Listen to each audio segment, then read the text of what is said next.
Check, check.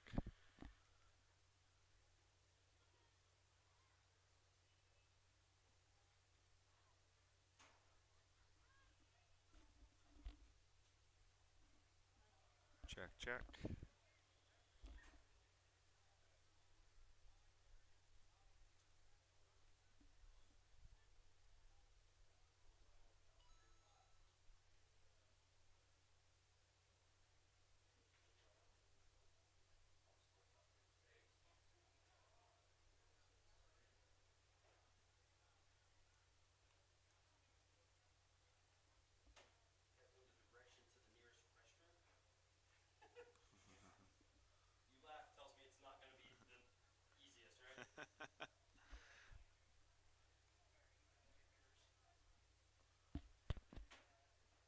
Turn off.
Mackenzie Beacon, accompanied by Raven Marsh and Chad Beacon.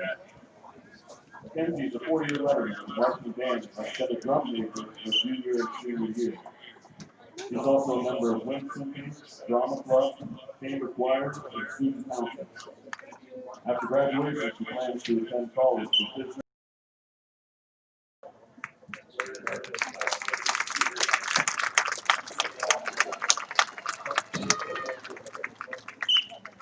Riley Elliott, accompanied by Joshua and Jessica.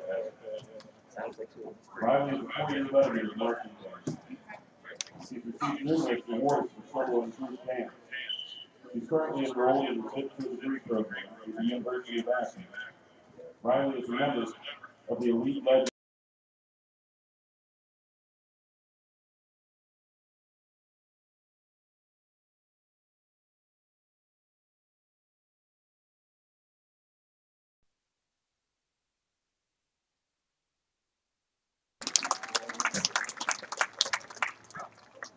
Hunter Pankau, accompanied by Vicky and Bruce Pankau.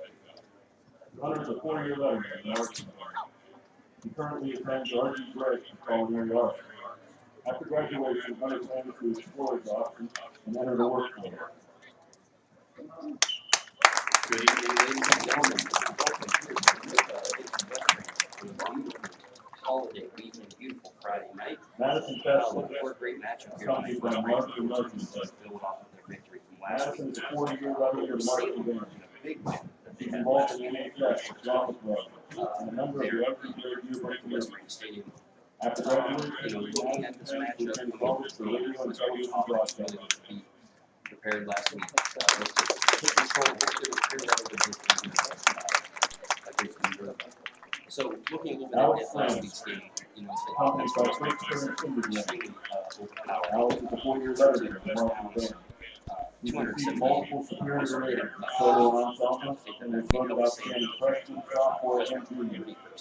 He's also involved in jazz band, chess club, academic challenge, mentoring, student council, and drama club.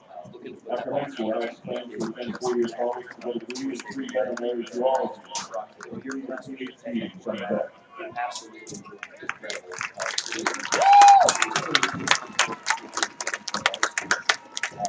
Couple of touchdowns. Absolutely great. Accompanied by Rushing Mike attack was led by Alec Wilson, 14 attempts, 72 Peyton, yards. 4-year Sawyer also faced multiple with 9 attempts. So, in the very defense was also after graduation, he plans to attend Sept and become an editor. sorry, as the held on sale and only 278 total yards. So, Erica Kirkbride, coming to this game where last week accompanied by Chris and Kevin Lyman. last week was Eric is 4-year letterman in marching band. definitely ready to run the He's ball. also involved in concert band and FFA. After graduation, he plans to attend Penn Foster College and become a vet tech. So the rushing attack was definitely something they were able to muster up 66 total yards doing so. So Accompanied by West Jody Spring and defense Gabriel. were able to carry over what they Ben is a 4-year letterman in marching band. seeing them He's was able involved to in NHS, mentoring, student on council, 30 attempts. drama So, club, and you know, competitive maybe West band. Spring needs to be prepared. After high school, he plans to attend college and pursue a career in dermatology. Salem was able to muster up 153 passing yards, 22 passing attempts. So obviously a lot more pass. They did have to kind of play Dylan Benastra, both. accompanied by Gary and Phil Williams and John Curry. Where in this Dylan game, is a 4-year letterman in marching band. He lives in two Texas regions. of course, they can come He's out also involved in Buckeye Grove State and National Honor Society. for that. After high school, Dylan plans to attend college. So especially when you look at last year, last year 2019 against JC Off, accompanied by Debbie and Jason. losing by 10. JC is a 4-year letterman in marching band.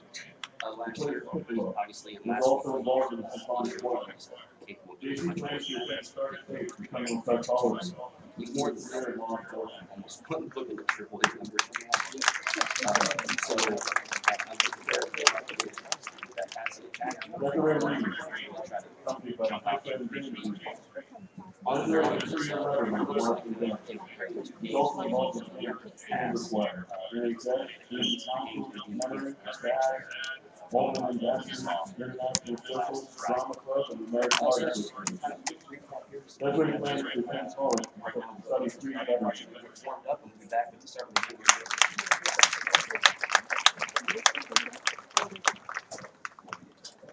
Emma Reed, accompanied by Jason Hollywood. Emma is a two-year letterman at marching band. She also plays the guitar and the piano. No.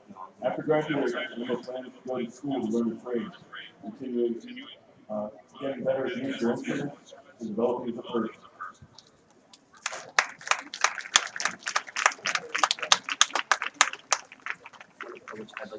Samantha Smith, accompanied by Karen Brandon and Christina Smith. Samantha is golf letterman, a three-year letterman in marching band. She's also been involved in NHS and the National Technical Honor Society. After high school, Samantha plans to attend college and become a registered nurse.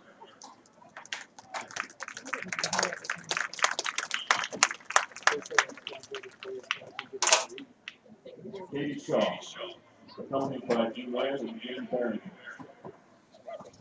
Katie is a three-year letterman in marching band and has also been involved in concert and jazz bands. She plans to major in either psychology or nursing at King University.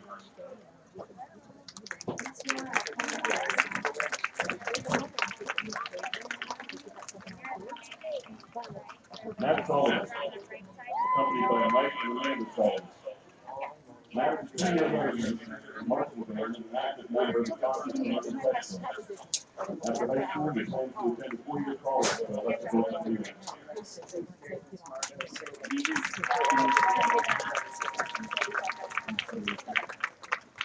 Delaney Penn, accompanied by Cam and Matt Penn. Delaney is a three-year letterman in marching band and has danced for Minerva dance team for 8 years and college school of dance for 11 years. She's also involved in NHS, student council, international circles, staff, Alden Ambassadors, drama club, and chamber choir. After high school, Delaney plans to attend college and pursue a career in the medical field.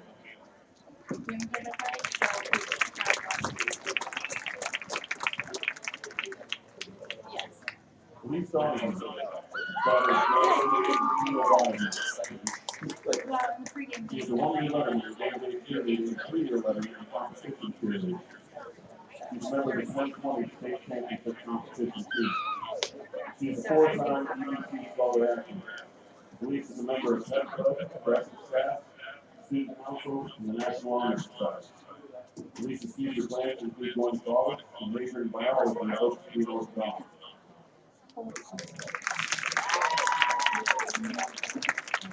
Michaela Draw is the daughter of Mike and Mandy Draw. She's a member of the cheerleading squad. Mandy coached high school men, completing male technician, and esthetician.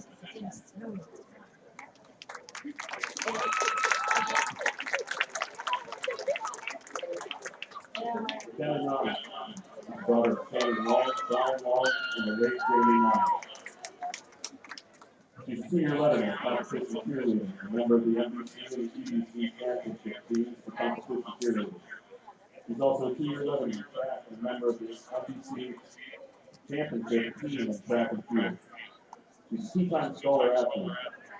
Kenna is a member of Sept State College EMT Fire Program and a member of the Minerva Fire Program. Kenna's future plans are to attend State University to major in labor and delivery nursing while working in emergency medical services fields.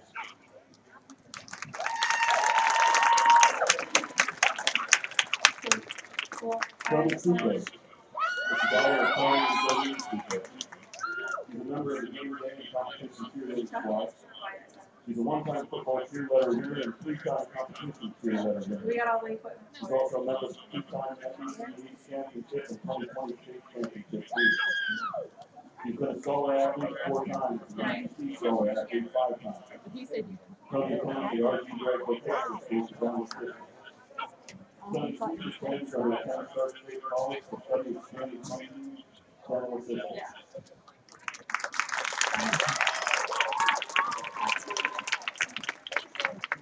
Lexi is the 3-year veteran in soccer, the 1-year veteran for football game day cheerleading, and the 1-year veteran for basketball game day cheerleading. Lexi attends R.G. Greg Vocational School for Sports Medicine. After graduation, Lexi plans to attend Youngstown State University and complete her paramedic program.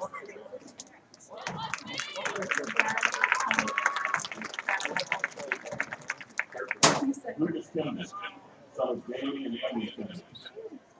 Lucas is a member of the golf and baseball team. His athletic recognition for the EBC Golf Honor Mention, Stark County Golf Honorable Mention, and EBC Baseball Honorable Mention. He's an EBC Scholar Athlete. Lucas is a member of the Student Council and the National Honor Society. After graduation, Lucas plans to attend the University of Akron.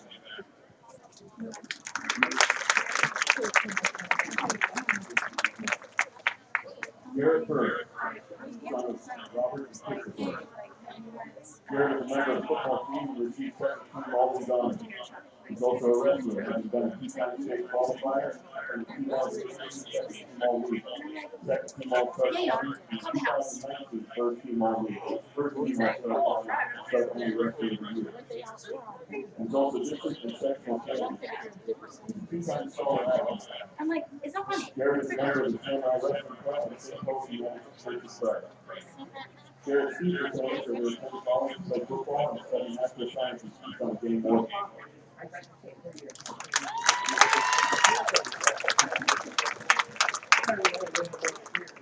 Jimmy Thomas, son of Dan and Kenny Thomas.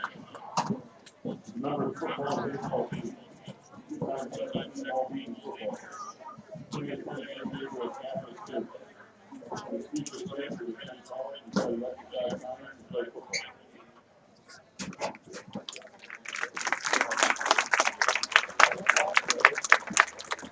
ABS Studio.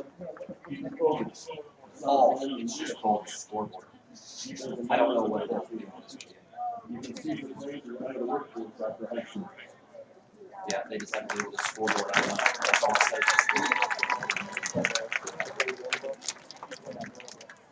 Chase Stevens, the son of Tom and Tina Griffin, is a member of the football team.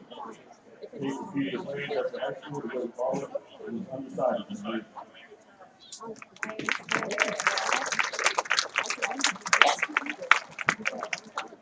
Sean Hanley, son of Kevin and Kathy Hanley. Sean plays football and baseball. He's a member of the Student Council. After graduation, Sean plans on attending 4-year college.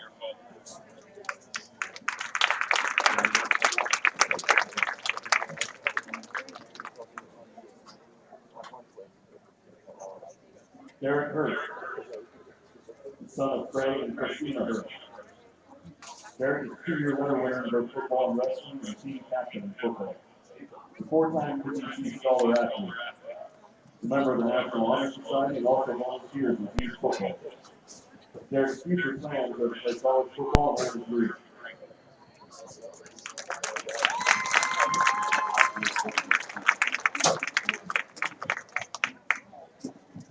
J.J. Jones, son of Gary and Patty Jones. J.J. is a 2-time veteran in track and 3-time veteran in football. After graduation, J.J. plans to go to college and possibly play football.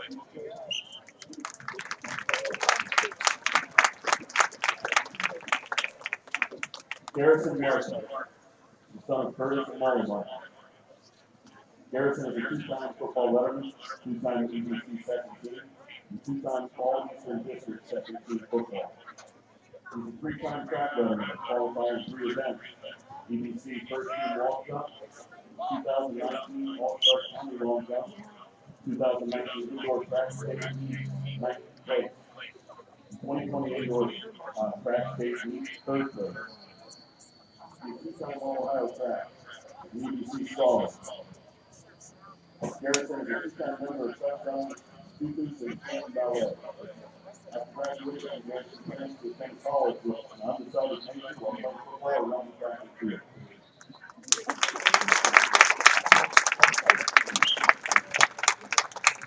Chance Martin, son of Nicole Martin. He's a member of football, basketball, and track team. Thank you, Minerva. Transplant on Hamilton State University, undecided on the play.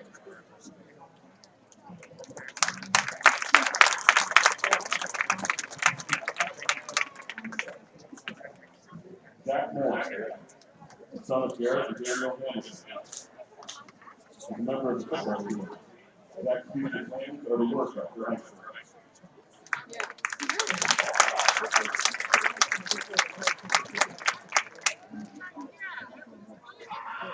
Cole Patterson, the son of Tom Patterson and Katie Ryder. Cole is a member of the football, wrestling, and baseball team. He attends White House State. After graduation, Cole plans on continuing his career in heating, ventilating, and air conditioning.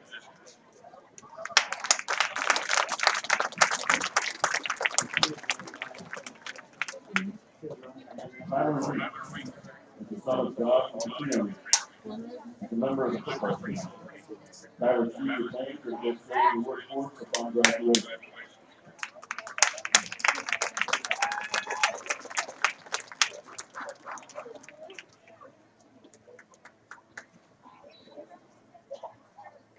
Peyton Staley, son of Ben Clark and Tracy Wallace.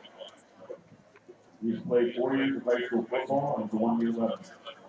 He also played 2 years of high school soccer. Peyton was a member of the National Honor Society. Previous FFA Sept, he was in the 4 Scouts of America where he's currently finishing Eagle Scout rank. Peyton also competes on the Canton Mad Dog High School rugby team. He's been a referee for 2 years for youth soccer to the Ohio North State referee team. After graduation, Peyton plans on attending the University of Akron and entering the California University.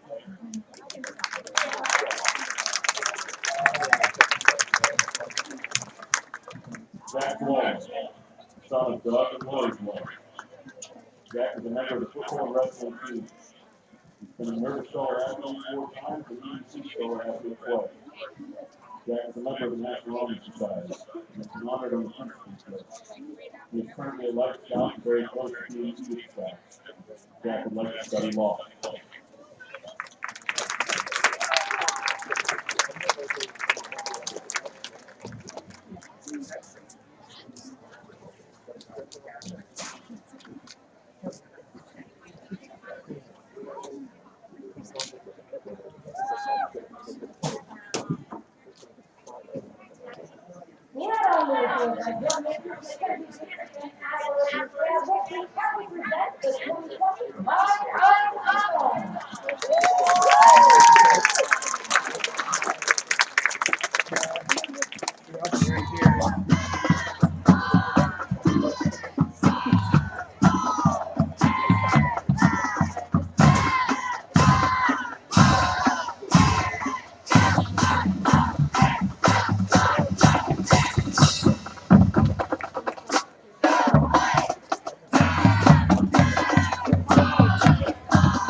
And good evening, and welcome to Dr. Robert Hines Stadium for tonight's football game between the Minerva Lions and the West Branch Warriors. I'm Sean Green, 7th grade middle school teacher and head basketball coach, here to bring you the play-by-play tonight. To my right is head soccer coach John Cross, who's going to be working the technologies with his son, junior soccer player Carter Cross. Beautiful evening tonight. Glad you could join us. 72 degrees as we get ready for kickoff, less than 5 minutes away. And just a beautiful sight here to see high school football being played with all that's gone on here in 2020. Tonight was senior night for Minerva, and as you probably watched if you've been joining us the last 30 minutes, you've got to see all of the seniors walk across the field, including 14 senior football players who will be in action here momentarily. West Branch comes into the game with a record of 1-0. They defeated Salem last week 44-20 with an awesome offensive output. Minerva went to Carrollton last week in a monsoon and fell 28-0. Last year's game marked a huge win for the Lions, a 30-20 win, snapping a long losing streak with that victory last year at West Branch. Some of the keys to the game tonight that we'll be looking for is, can Minerva find success through the passing game? Last week really struggled in the rain to get things going without completing a pass. They need to throw the ball down the field. We know they can run it a little bit. Can they limit the big plays by West Branch? As I mentioned, West Branch put up 44 points in week 1, and the Lion defense will be tested tonight with the athletes on the other side of the ball for the Warriors. And then thirdly, I think, can the Minerva Lions get a big special teams play tonight, whether that is a blocked kick or a long return on a punt or a kickoff to set them up for success to get that offense going. Sponsors tonight, might as well mention those as we count down under 3 minutes now till lining up for kickoff. Sponsors tonight are Sandy Springs, Clark and Chaddock, and Kishman's Gas and Go. And I'd also like to mention that the game ball donations tonight were made by the ever famous Dr. D. Domenico. We appreciate his efforts and his contributions, not only to our athletes on the field, but also his donations off the field. The Lions lining up to my left, getting ready to charge onto the field here. The Warriors are out to the right, waiting in the far end zone. 2 minutes on the clock to go. And I'm going to take a step away, and you can continue to watch as the teams enter the field.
Defensive line, senior, Sept Wall. Number 32, defensive line, senior, Derek Torres.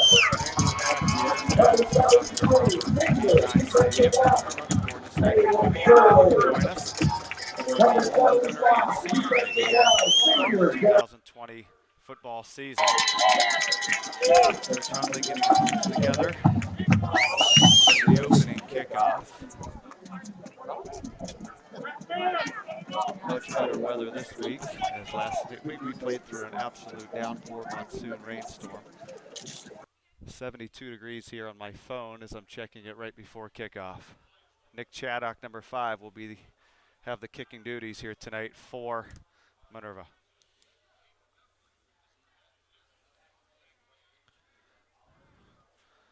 West Branch and their high-powered offense, some names that you will hear quite frequently tonight, will be number 5 senior quarterback, 5'10", Brock Hillier.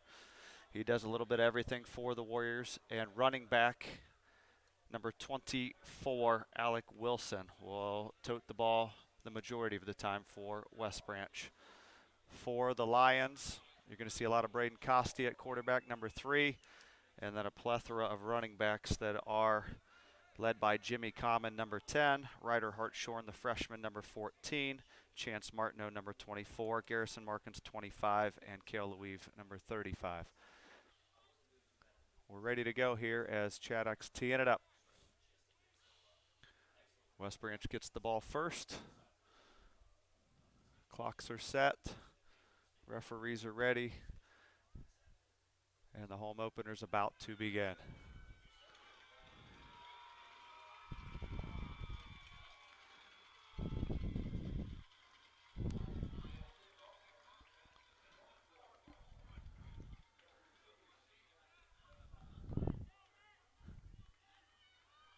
And we are underway.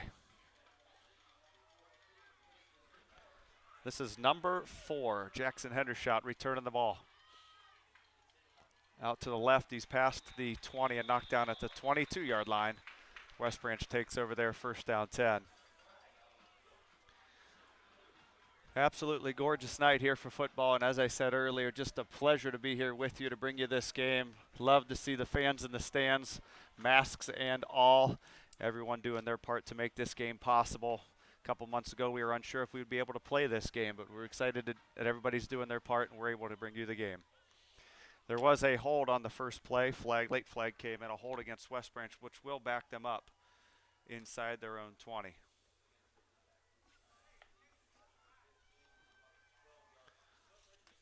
They set the ball down near the 11.5, 12-yard line. One thing you're going to notice tonight as you watch the game, the centers are the one handling the ball. The referees are not touching it. The centers will bring the ball to the line and then snap it to get the play started. West Branch to throw on the first play. They gun one to the outside, incomplete. Intended for number 8, Andrew Coffey.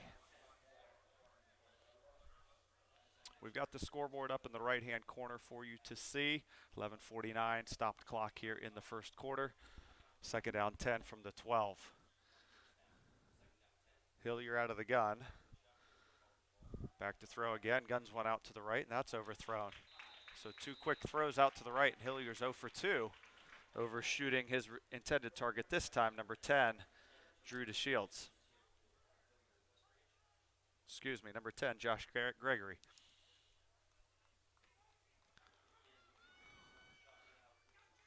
Out of the gun again, 4 wide, Hillier.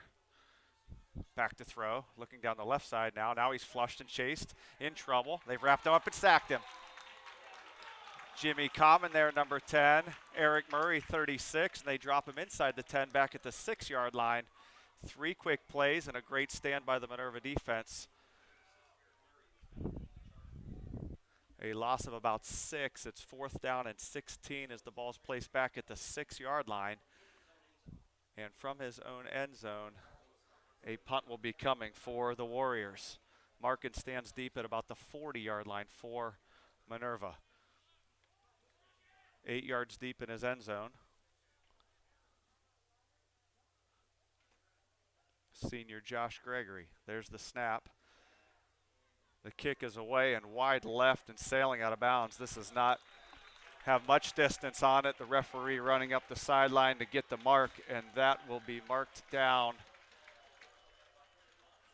near the 36, 35-yard line, let's call it. Great field position for Minerva to start in West Branch territory, and this is an absolute flip from what we saw last week.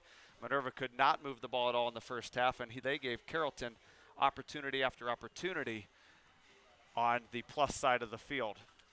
So as you see, if you can see on your screen there, an orange beanie sits at the 35-yard line marking the ball.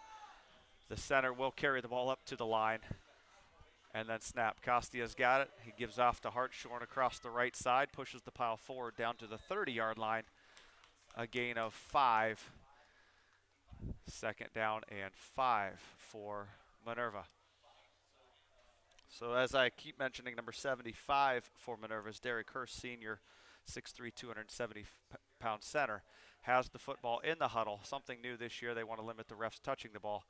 He brings it to the line, to the beanbag, and they play from there. Second down at about 4.5. Another handoff. This looks to be Common. Pushes the pile down near the 26-yard line.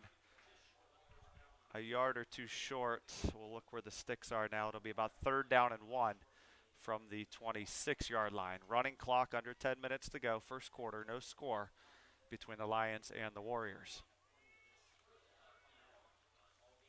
Run-dominated offense for Minerva. As I mentioned before, no completed passes last week, although rain did have something to do with that. Another run. This is Markins around the right side. Cuts it back. He's got room. It's a first down as he's shoved out of bounds, and they move the sticks on 3rd down and 1. A great sign for Minerva to convert on 3rd down. All the way down to the 16. That's a gain of about 10 for Markins off the right side. And a new set of downs for Minerva. First down 10 from the 16.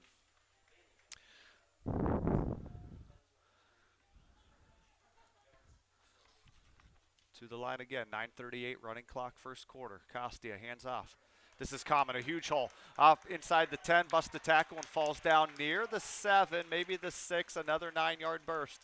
Jimmy Common, the run off the right side. Exactly what this offense needs to do is gain positive yards on each and every play to set up manageable situations for this run game. 2nd down and 2, the ball sits at the 7-yard line of West Branch as Minerva looks to strike first. Out of the huddle, Costia under center. Out of an I formation look. This is the freshman. Darton Hallshorn pushes forward. Hartshorn's near a first down. They are stopping the clock, which signals it will be a first down for Minerva inside the 5-yard line. This drive started after an errant punt by West Branch, which sailed out of bounds about the 35-yard line. And Minerva, in 7 plays, has pushed 30 yards forward. First down and goal now from just inside the 5. Another run. It's Markins around the right side. He pushes toward the end zone, and it's a touchdown. Touchdown, Lions.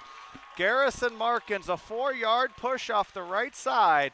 And in 8 plays, Minerva travels 35 yards to punch it in first and take a 6-0 lead. First score of the year for Minerva. Nothing but runs on that drive. And a beautiful sight for the Lions to get the lead early. 6-0, 8:40 in the first quarter. As Nick Chaddock comes out to try to punch through the extra point. Costia to hold. Kicks on its way, and it's dead center. 7-0 Minerva, 8:40 to go in the first quarter. A 35-yard drive after an errant punt by West Branch. We'll be back after this. 7-0 Lions.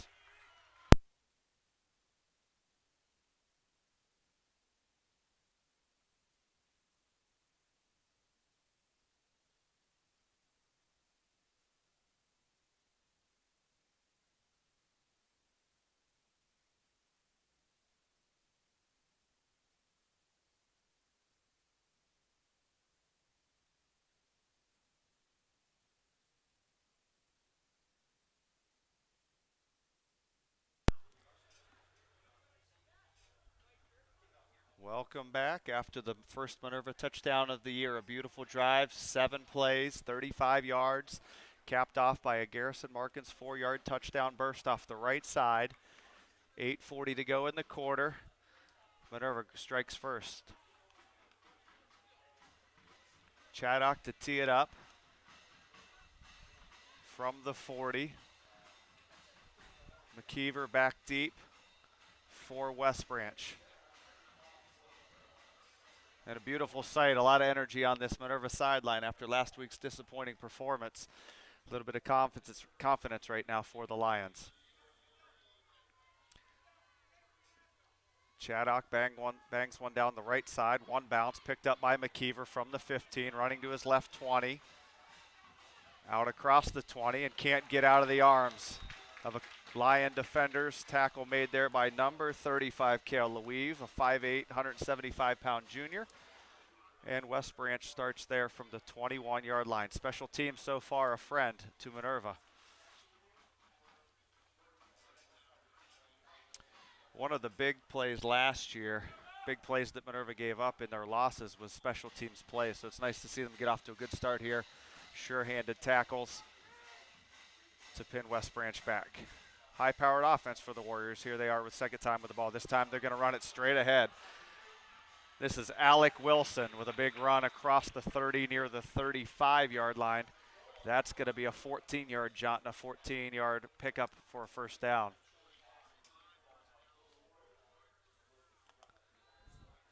First run of the day by West Branch. They came out throwing in the first series and got themselves behind the chains at 3rd and 10.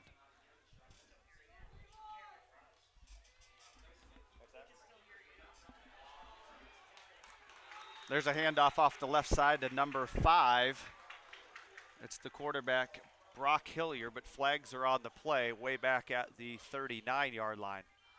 Signal is a hold, which will be accepted by Minerva to push the Warriors back. It was 1st and 10 from the 35. This flag sits at the 39.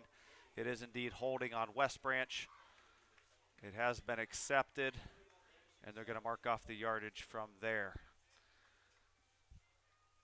It was a decent gain of about 12, but it's going to be negated by the hold.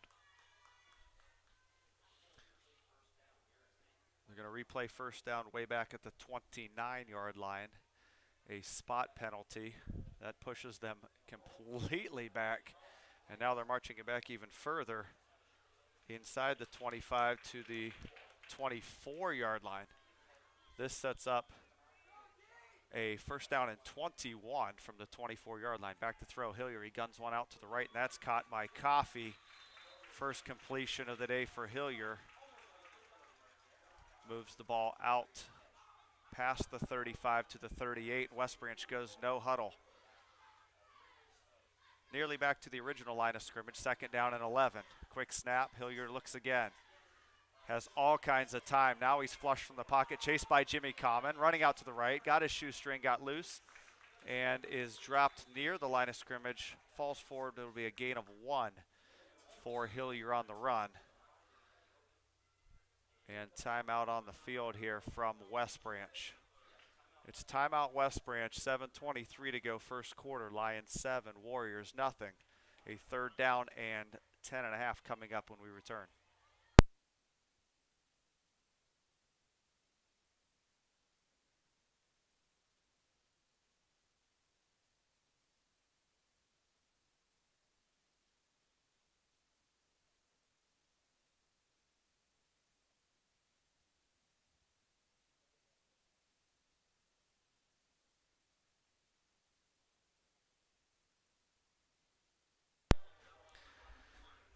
And we're back here, 7:23 to go in the first quarter. Lions 7, Warriors nothing. 3rd down and 11 for West Branch coming out of their first charge timeout. Own 34-yard line. The first down sticks sit at the 45 of West Branch. A nice job so far by the Minerva defense. Sure-handed tackling and getting some pressure on quarterback Brock Hillier. Jimmy Common chased him down on that last play. Got him around the shoestrings and knocked him down for a 1-yard gain. 3rd down 11 coming up for West Branch. Minerva comes in 0-1. West Branch is 1-0. Week 2 here of the high school football season. Trips right for West Branch. Out of the gun is Hillier. He's got Alex Wilson to his left. Back to throw, Hillier, he's got it. He sets up and he throws down the middle, and the face mask intercepted. It's picked off by Minerva. It's Caden Haynes, the sophomore, and he returns it to near the 40-yard line. A big turnover, the deflection off the face mask of the receiver, and the Lions get the first turnover of the game, set up for a 2nd time now in West Branch territory. The pass was there. The receiver turned late, didn't see the ball, took it off the face mask, and popped right up into the air into the waiting arms of Caden Haynes, number 54. A linebacker, 5'11", 190-pound sophomore, setting up Minerva after the return at the West Branch 41. Costia under center. Another run for the Lions. It's Hartshorn straight ahead. He pushes down inside the 40, positive yardage again, as has been the case on each and every play so far for Minerva. That ball will be marked down at the 37, a gain of about 4 for the freshman Dalton Hartshorn. 2nd down 6, Minerva, running clock, 6:53 to go here in quarter number 1. Costia directing traffic, now takes the snap, gives off to Markins again. Same play they scored the touchdown on. Markins pushes down to the 30-yard line. Inside of the 30, it's a gain of about 3. It'll bring up a 3rd down and short, and definitely 3rd down and manageable for Minerva. The ball spotted at the 28-yard line, and it's 3rd and about 2.5, 3 we'll call it. You would have to imagine from this spot on the field that Coach Hunley's got to be thinking 4-down territory. Don't know the exact range of kicker Nick Chaddock, but from here they're still looking at about 45 yards if they don't gain anything on this play. Handoff Hartshorn straight ahead, and he's dropped out the line of scrimmage. Great tackle. Knifing off the edge from Stephen Mara. And now the decision comes in, and I don't think there's much of a decision. I think it's go for it. 4th down 3 from the 28. It would be a 46-yard attempt from here, but with just 3 yards to gain, Minerva's going to go for it. Costia's got it again. He hands off this time. Markin spins out of the first tackle, but nowhere to go. And guess who? Same tackler and Stephen Mara knifed through for a second consecutive play. And the junior drops Markins on 4th down for a 1-yard loss back at the 29-yard line. And a turnover on downs for Minerva. So promising field position is now halted, and the ball goes back over to West Branch. 5:33 to go, first quarter, 7-0 Minerva. West Branch takes over on their own 29. Late substitutions coming in for Minerva. Hillier back to pass, swings one out to the right. It's completed across the 40-yard line. A big gain, 1st down. Catch made by number 2, Nick Wilson, but flags are on the play, 2 of them that sit back near the 30-yard line. And another penalty on West Branch is going to negate another 12-yard pickup. So wipe off the 12-yard pickup, another hold on the offense, and the ball will get marked all the way back. Let's see where they're going to spot it, near the 22 from my vantage point here, maybe the 23-yard line. I am located on the far side of the 50, about the 35-yard line actually, of what would be the Minerva defense at this point. So it looks like the 22-yard line, call it about 1st and 17, maybe 18. Hillier to throw again, looking out to his left, throws it. It's caught. Big yardage here out to the 30, across the 35, breaks a tackle, spins out of another, and is dropped out at the 42, now 43-yard line, a gain of 21 and a 1st down on 1st down 17. A connection from Brock Hillier to number 10, Josh Gregory. West Branch wastes no time. They're back up to the line, 4 wide receiver, and he wants the snap. Minerva not set. Handoff around the left side, and a big gainer again. Breaks a tackle. Flags are down, however. Flag sitting near midfield, and this may wipe out another huge gain for West Branch.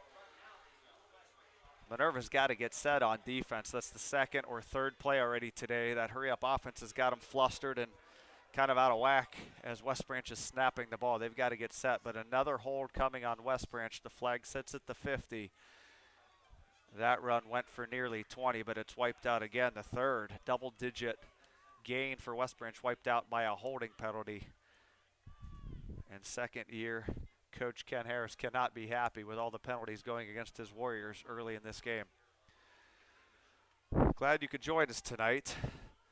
Beautiful night for football here, Dr. Hines Stadium.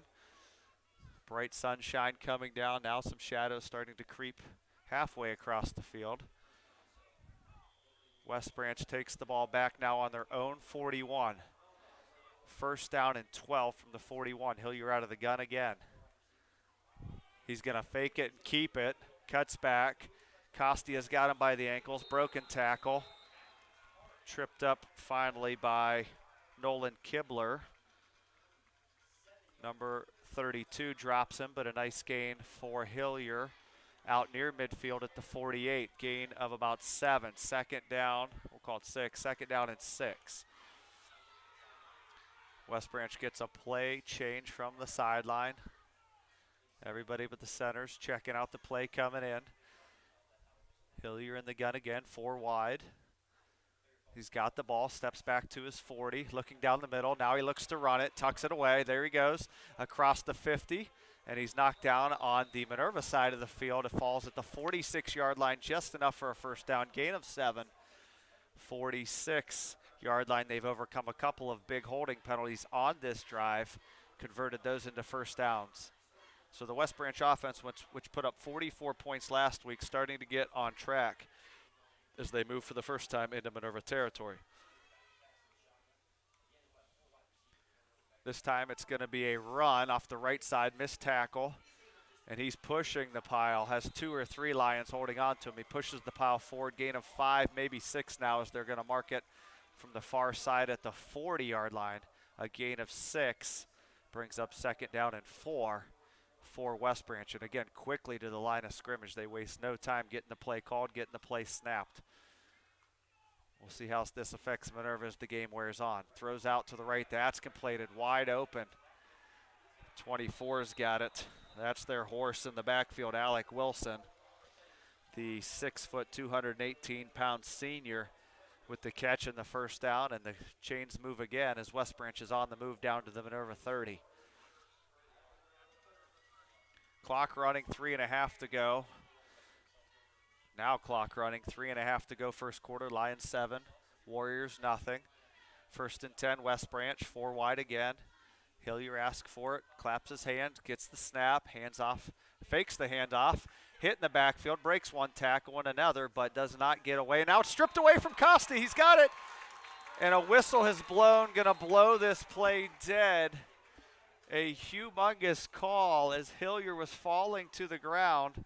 Costia continues down the field. He's gonna run it in just to be sure.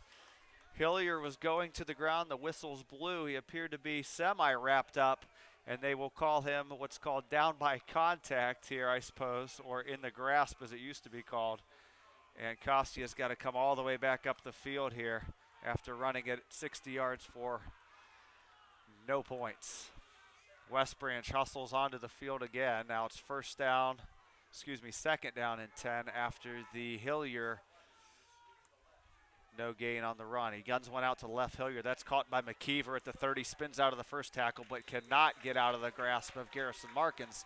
A nice open field tackle on the left-hand side, a gain of just 2, maybe 3 down to the 27-yard line. They'll mark it at the 28, gain of 2. Great tackle by Garrison Markins. Costia has come out of the game at linebacker. This hurry-up offense has got him on their heels. Here's a throw out to Coffee down inside the 20 to near the 17, maybe 16. Sorry, this is Josh Gregory, number 10. Got my numbers mixed up on that one. The hurry-up offense even has me flustered. Clock stopped again on the first down. It'll start on the snap, 2:30 to go. Hillier pushes the tempo. He's got it. He's going to keep it. He runs off the left side and dragged down by number 36, Eric Murray. Another nice chunk on that gain of nearly 4.5, 5. Second down and 5 now. West Branch as they continue the tempo at the 12-yard line. Off to the left, Hillier. He guns one again. This one is dropped, and a late flag coming in. It looked like there was some movement up front. I think we're going to have an illegal motion or a false start penalty. And it is a false start on West Branch as they had a couple linemen moving and a couple linemen not. That's never good on the snap. A 5-yard penalty against the Warriors. So that 5-yard gain on first down will be wiped out as the ball pushes back to the 17, for second down and 10.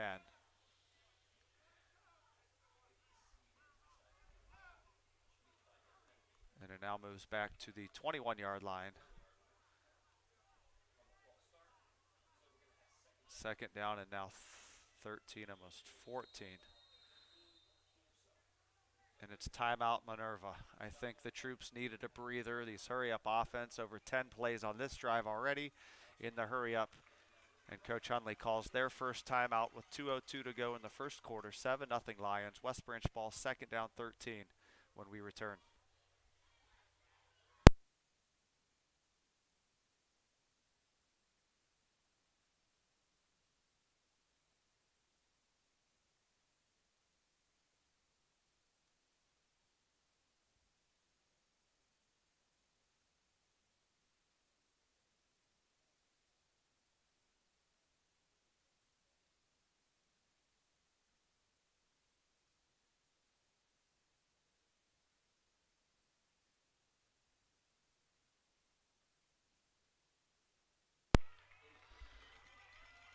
And we're back now out of the Minerva timeout. Minerva is not super deep. A lot of their guys play both ways in this tempo. This hurry-up offense by the West Branch Warriors has the D a little gassed now. Second down and 16 for West Branch. The ball marked back to the 21. There was some confusion after the penalty. West Branch thought the ball should be closer to the 15 instead of the 20, but either way it starts at the 21. Hillier back to pass again, sets up at the 28, throws one incomplete over the head of his intended target, Josh Gregory.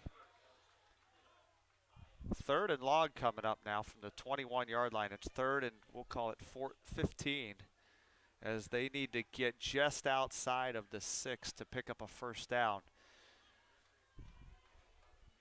Again, you'll have to wonder if this is two-down territory for the Warriors. Hillier's got it, sets up again at the 28. Now he steps up to the left side and throws it incomplete. Intended for McKeever, who drops it at the 15-yard line.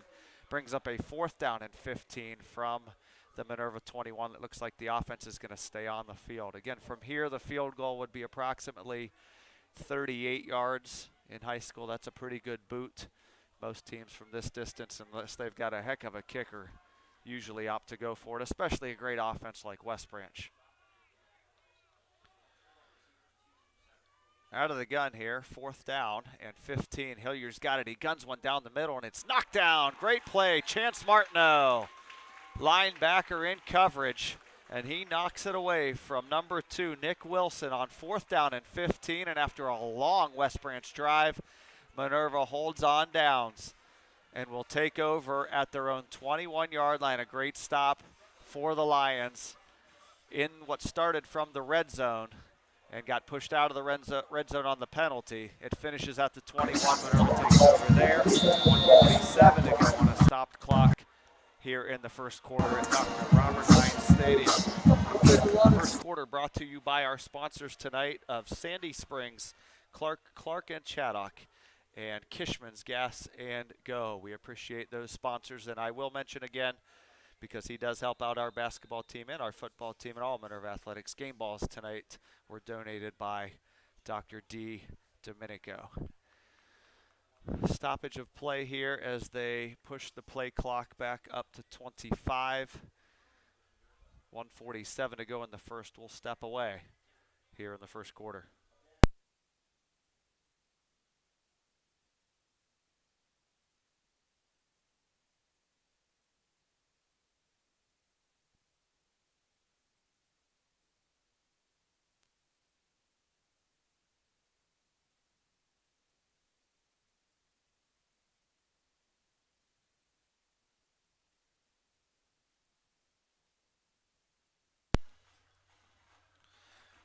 Welcome back to Minerva as the Lions get a great stop on fourth down and take over at their own 21-yard line.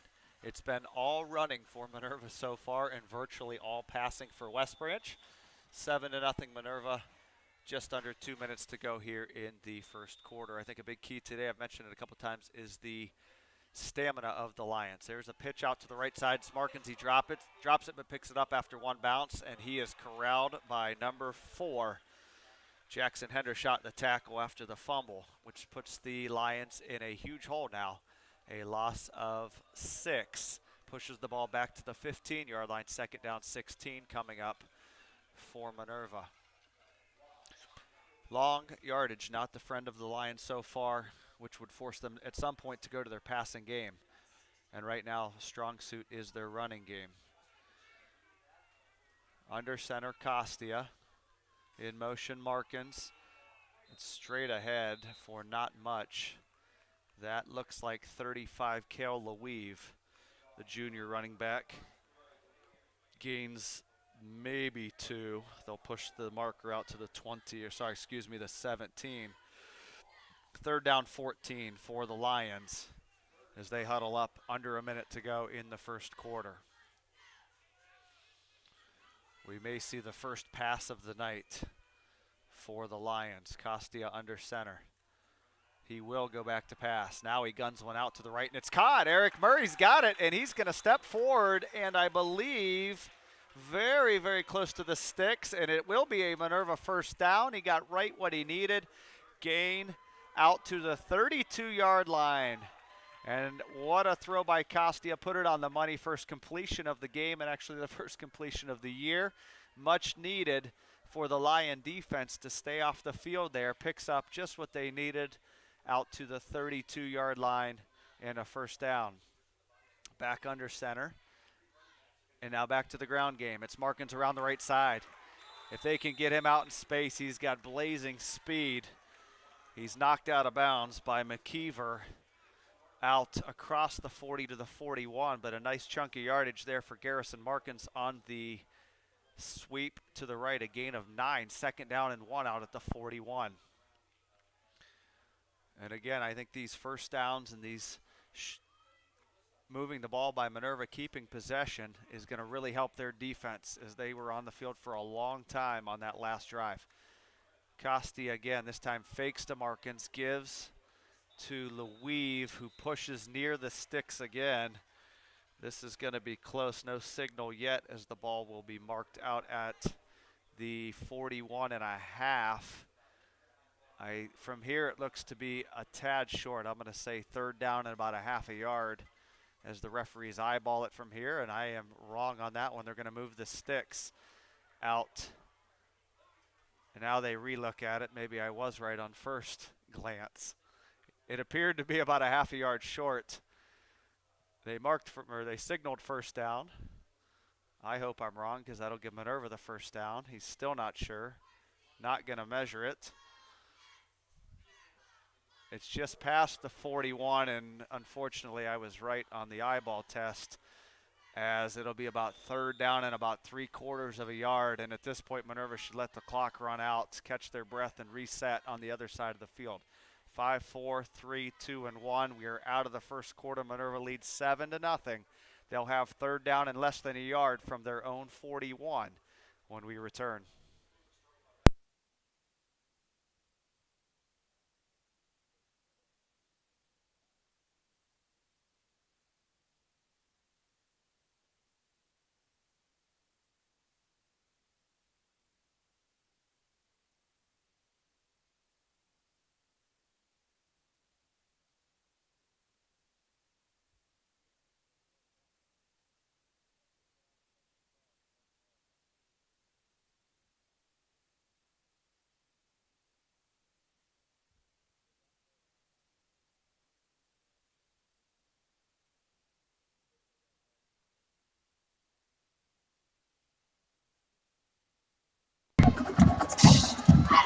And we're back for the second quarter here at Dr. Robert Hines Stadium. I sit at the 35-yard line, watching with a great view here in Dr. John Snively press box. Beautiful facility, as you know, Minerva fans. Very blessed to have the facilities we have, the turf football field, the turf baseball field, the renovations to our basketball gym. Very excited for community support in all of our athletics. A big play coming up here for Minerva, third down and 1, just at the 41, outside the 41-yard line. It is a keeper by Costia. Can he break a tackle? And the answer to that is no, as he's snuffed out at the 40 and will be just pushed back for a yard loss, which brings up a 4th and 2 and a big stand there by the West Branch defense. Fourth down and 2.5, almost 3 yards now, and you'd have to figure a punt coming up for the Lions on their own half of the field. Great quarter, though, for Minerva in the first. They struck first and got the only score, 7-0, after being outscored 28-0 last week. Costia back in what appears to be a punting formation in a short shotgun, or long shotgun, I should say, and he is going to punt it out to the right. No returners, and he gets a favorable bounce as that ball kicks all the way down and rolls out of bounds near the 21-yard line. And a good punt by Costia. That one's going to roll dead after a 39-yard kick and no return. So 39-yard net for the Lions. Good special teams play continues here from Minerva, and West Branch will start from their own 21. The Lion defense comes on the field. Zach Moore, Garrison Markins at corners. Costia, deep safety here. 4 wide receivers. 3 of them to the right side for Hillier. He slaps his hands and takes the snap. He's going to fake the handoff and keep it off the right side. He gets through 1 tackle, but not another. Dragged down by Eric Murray and Braden Costia just across the 25. That is a gain of about 6 out to the 27. And West Branch again with no time coming off the clock is ready, getting the play call, and they're ready to roll. 2nd down and 4 as they sit at the 27-yard line. The Minerva defense has done a great job so far of making open field tackles. No big plays for West Branch as to this point. 10:30 to go in the second. Hillier going to fake the throw out to the right. Now he keeps it up the middle. He's got the first down. Breaks another tackle. He's out to the 40, across the 45, and pushed out of bounds at the 47-yard line.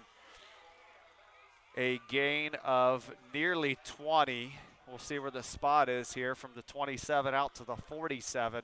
A gain of 20 on the quarterback keeper for Hillier. Brock Hillier does a little bit of everything for this West Branch offense. He's shown the ability to throw it last week, and today he's had to tuck it a couple of times in a couple big gains. Up to the line quickly, he guns that one out to McKeever. It's caught across the 50, to the 40, to the 30, 20, and one man to beat. He cuts back on the defender and takes it all the way into the end zone, but a flag sits at the 47, and it's going to be another hold against West Branch. Is going to wipe out a 53-yard wide receiver screen to McKeever. Another hold on the outside.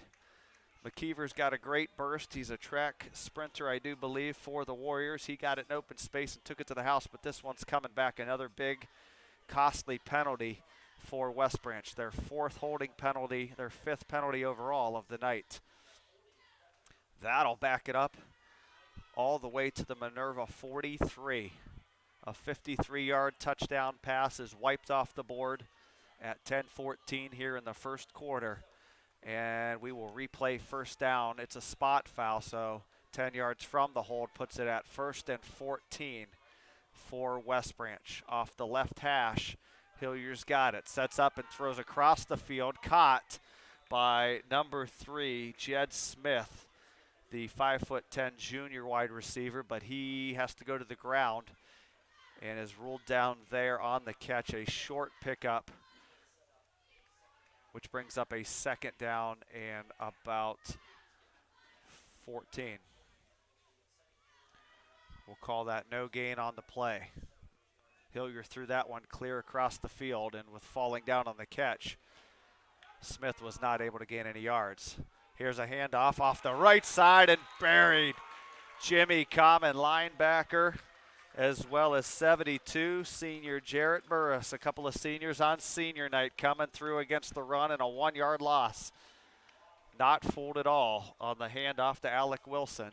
He's dropped at the 42, right where the Minerva defense wants to be now in 3rd and 15. See if they can pin their ears back and try to get to Hillier, as this is a sure throwing situation. There's the snap, movement at the line, some confusion. Hillier's got time, and he throws one out at the right. Minerva needs a tackle and gets one, which appears to be close to a first down out at the Minerva 43-yard line. We'll see the spot. They needed 15, and I think they got 15 exactly. We're going to see refs again looking at each other. The ball spotted right at the 43-yard line. The refs again look at it, and now we're going to call timeout, I think, to get this thing double checked. Again, and they're going to eyeball this thing from clear across the field. And we're talking, now they're going to bring the sticks on to get the official measurement. Last time they had this situation, they called it a first down, then re-looked, and it was nearly a yard short. So I think this is the right thing to do. Use the sticks. That's what they're for. Check it out. 9 minutes exactly to go on your live stream here, Minerva football from Dr. Robert Hines Stadium. We are under complete shadows now as the sun starts to set out to the west. Big measurement here, 3rd down. And it is a first down by about 2 lengths of the football out at the 43-yard line.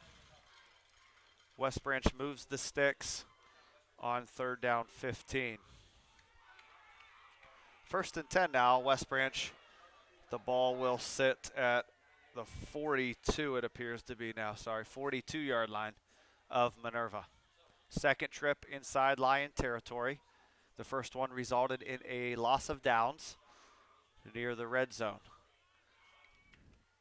Hillier's got it again. He's back to throw. Now he's going to keep it.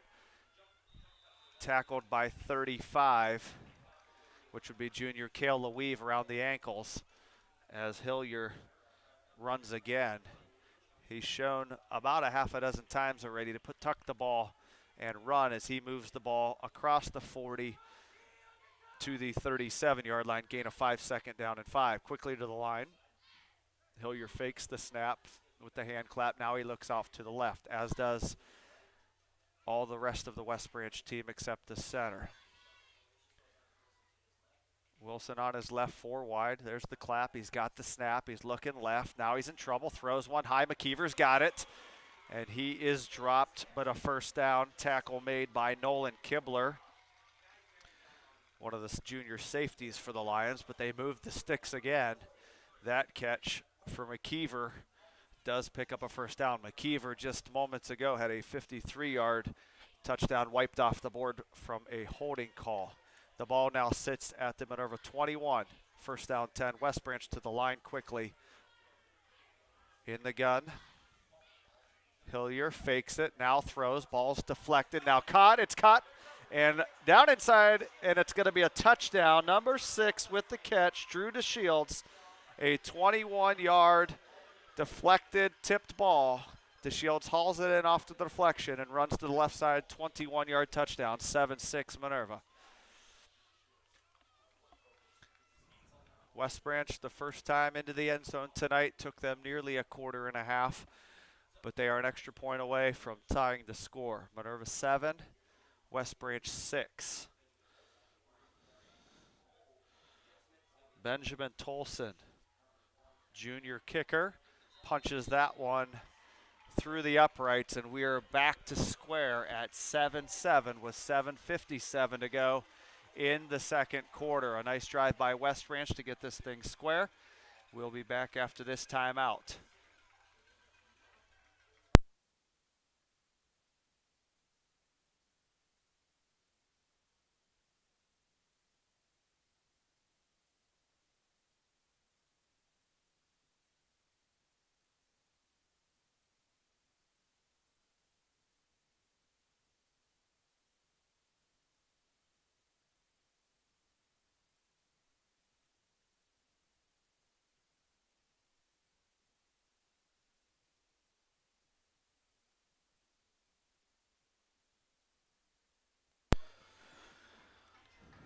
We are back after the West Branch 21-yard touchdown pass from Brock Hillier to Drew DeShields. A ball that he tipped up into the air to himself on a crossing pattern and then scampered 21 into the end zone. The extra point has tied it at 7, and West Branch will kick off for the first time tonight. The kickoff by Tolson. Markins back deep, standing near his 15-yard line, maybe now the 14, and now he takes a few steps forward to the 16. There's the kick. It's a short one. Garrison races up, can't get it in the air, but picks it up off a bounce at the 15. Makes a man miss to the 20. Got to get him into open space, runs into his own man out across the 25, gets one more block to the 30, and is slung out of bounds near the 30-yard line. It's going to be marked out of bounds, I think, near the 27, 28-yard line. 7:47, stopped clock here in the first quarter, 7-7. A tie score here. A great game last year for Minerva. They defeated West Branch 30-20, a game they dominated. They led 30-13 with under 4 minutes to go, held on for the 30-20 win. A win that snapped a long losing streak and was much celebrated. So you know West Branch comes into today with payback on their minds. But we have a great game going so far, 7-7, 7:47 to go. Minerva will start from its own 29-yard line as the referee now checks on Jarrett Burris's left arm. He now comes out of the game, which would be a huge loss. There may be blood on his elbow. Here comes Dr. D, the trainer, over to take a look at it. They'll reset the play clock, which had clicked down to 11. They'll push that back to 25. Into the game comes 73 Peyton Shirley, a 6'3", 250-pound junior. So on we play. The snap's taken by Costia, and it's given off the left side. Hartshorn pushes the pile across the 30 to the 32, maybe 33-yard line. That's a gain of 3.5. We'll call it 4 out to the 33-yard line, and it'll be second down and about 6. Second and 6 from the 33. Minerva has been almost all running so far. West Branch out of the gun has thrown most of the game, although Hillier has shown the ability to tuck it and run when they needed it. 7-7, clock running, 7:08 to go in your second quarter. A toss out to the left. Hartshorn again. The freshman breaks one tackle, breaks another, and his left foot steps out of bounds across the 40 at the 42-yard line. Gain of 9, and more importantly, a first down for the Lions. Needed 6, got 9 off the left side. 2 broken tackles for Dalton Hartshorn.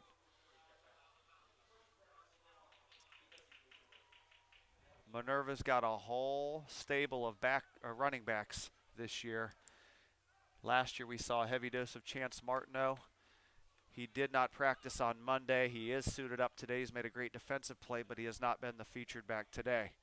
In the backfield with Costia now is senior Jimmy Common and Hartshorn, 2 receivers left.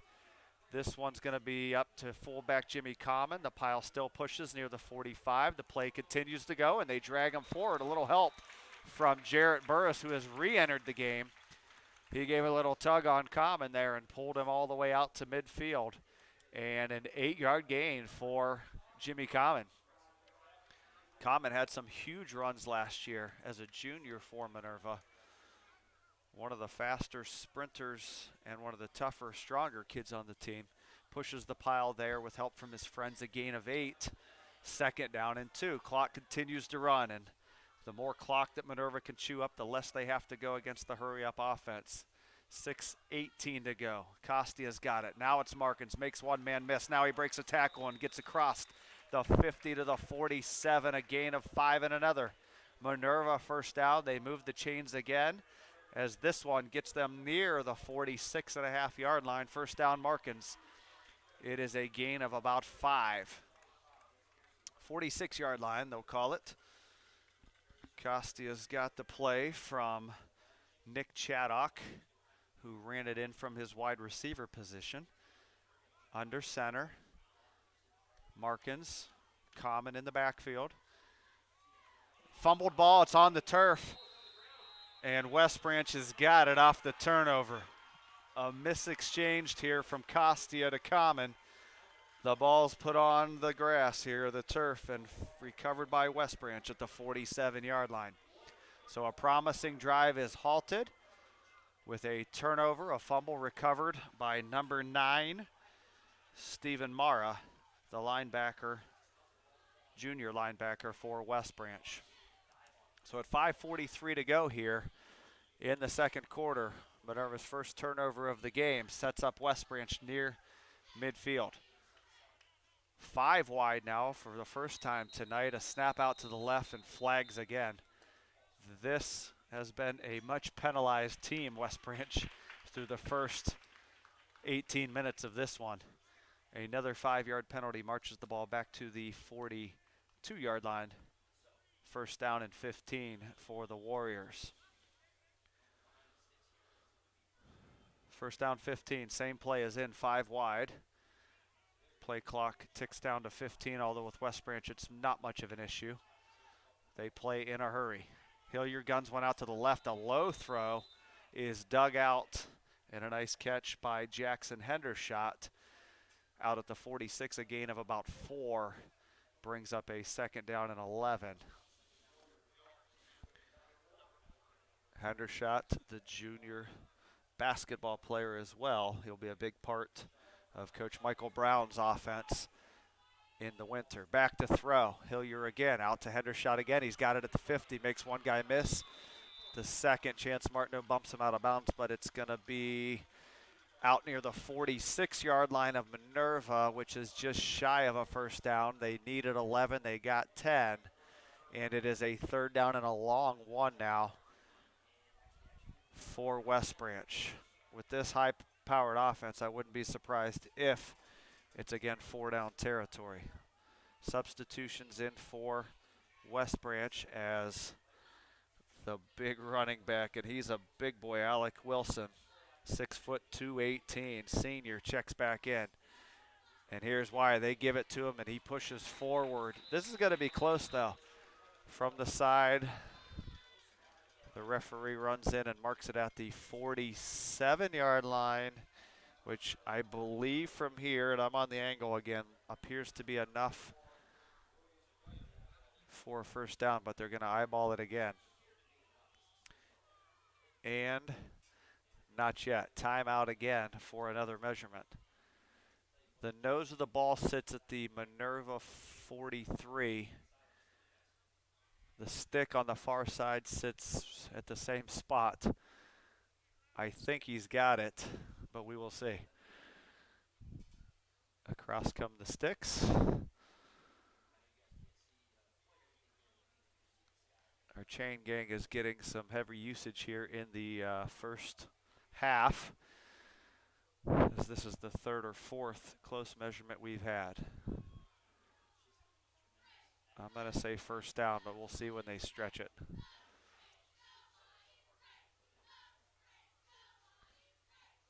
As they set the marker right near midfield, they stretch it. Now he's going to be short, I think. This is going to be very close as they stretch it again on the second time, and it is a first down by the nose of the football at the 43.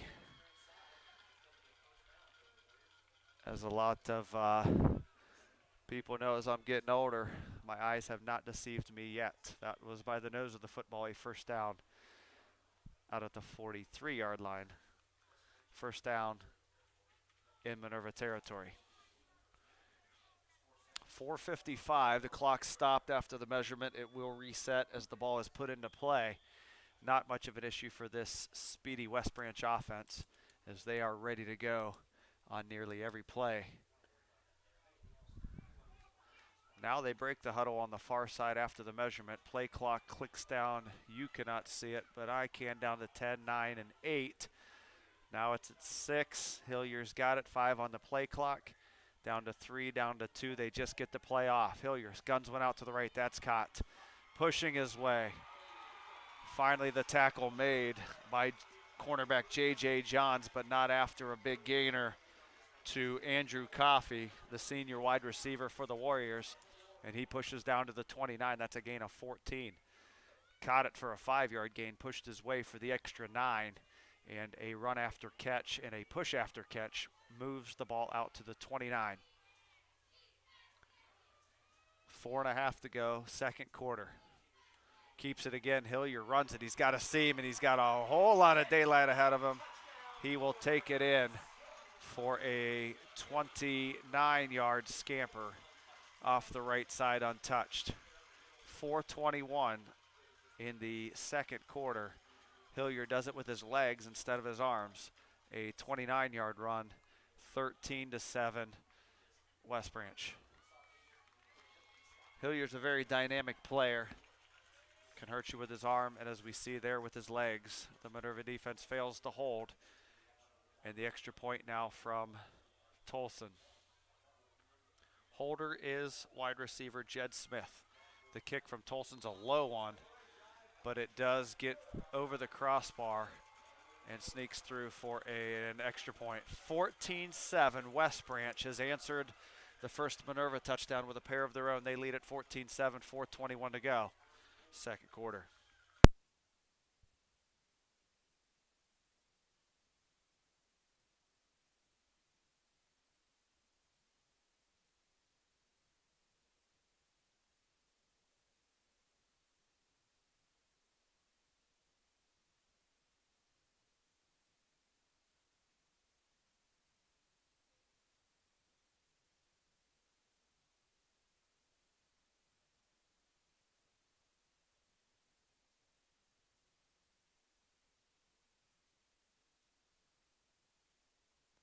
We are back here in the second quarter.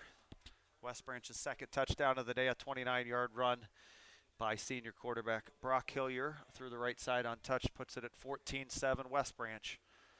4:21, second quarter. Kickoff team comes onto the field for the Warriors. Benjamin Tolson, the junior, tees it up. Garrison Markin stands just in front of his 15-yard line. The last kick did not get there as it landed near the 20 and bounced to Markins on one hop. We'll see if Tolson can get it to him, although I'm guessing they don't want to get the ball to Markins in the air to let the speedster run with it. Big drive coming up from Minerva here. They don't want to give the ball back to West Branch in that high-powered offense. They want to get the ball down the field and try to get this game tied. Running up on it, Markins. He's got it across the 20. Now the 25. He's in a pile. Cannot get out of the grasp of number 12, Andrew Coffey. And he's spun down there at about the 27, maybe 28-yard line.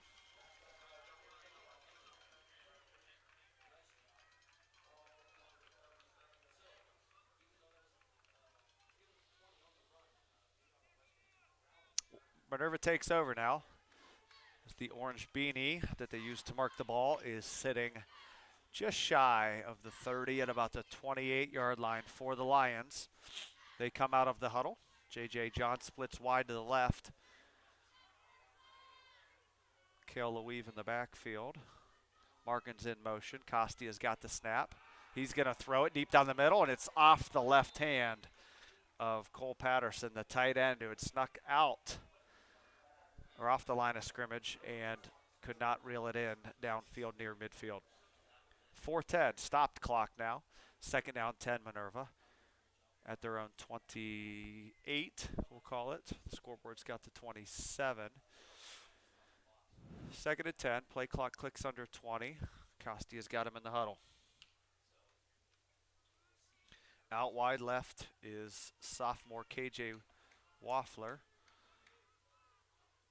Motion by Markins, and it's going to be Costi out to the left. Sets his feet, throws down the middle, and it's a bad throw picked off by McKeever. He's got it at the 43, running left to the 35 to the 30, cuts back at the 25, now to the 20. Another cut back, and he's dropped around the 15-yard line. An errant throw from Costi is picked off by McKeever at the 43-yard line, and a huge play for West Branch as we near the half. The West Branch defense gets the second turnover of the quarter and sets the Warriors up in the red zone down inside, I believe, the 15, down near the 12-yard line. They'll have it first down and 10 at the 12, and a bad turnover for the Lions here just before the half. Hillier out of the gun. He's got Wilson beside him. He's going to keep it off the right side, and an ankle tackle made by safety junior Braden Costia knocked him down. Clock continues to run, just over 3.5 to go in the second quarter. A gain of nearly 5.5, 6 for Hillier. He's done a lot of damage with his legs after a slow start through the air. Out of the gun he goes, 15 on the play clock. He's got it. He's going to keep it again, and he runs past the coming linebacker and into the end zone off the left side. Brock Hillier, his second touchdown run of the quarter. 20-7 West Branch with 3:16 to go in the second. We knew West Branch had the high-powered offense after putting up 44 points last week at Salem, or against Salem, and they're showing it here in the second quarter, their third touchdown of the quarter, 20-7. Now the score as Tolson comes on for the PAT. That drive lasted less than a minute, and the kick by Tolson, his third consecutive PAT. West Branch 21, Minerva 7, 3:16 to go in the second quarter. And a humongous drive coming up for this Minerva offense, as they need to not only try to put points on the board to get this back to a one-score game, but also chew up some clock and not give the ball back to a West Branch team that has their groove going in the quarter. We'll step away. Sponsors today, Sandy Springs, Clark and Chaddock, and Kishman's Gas and Go. We'll be back for the kickoff here.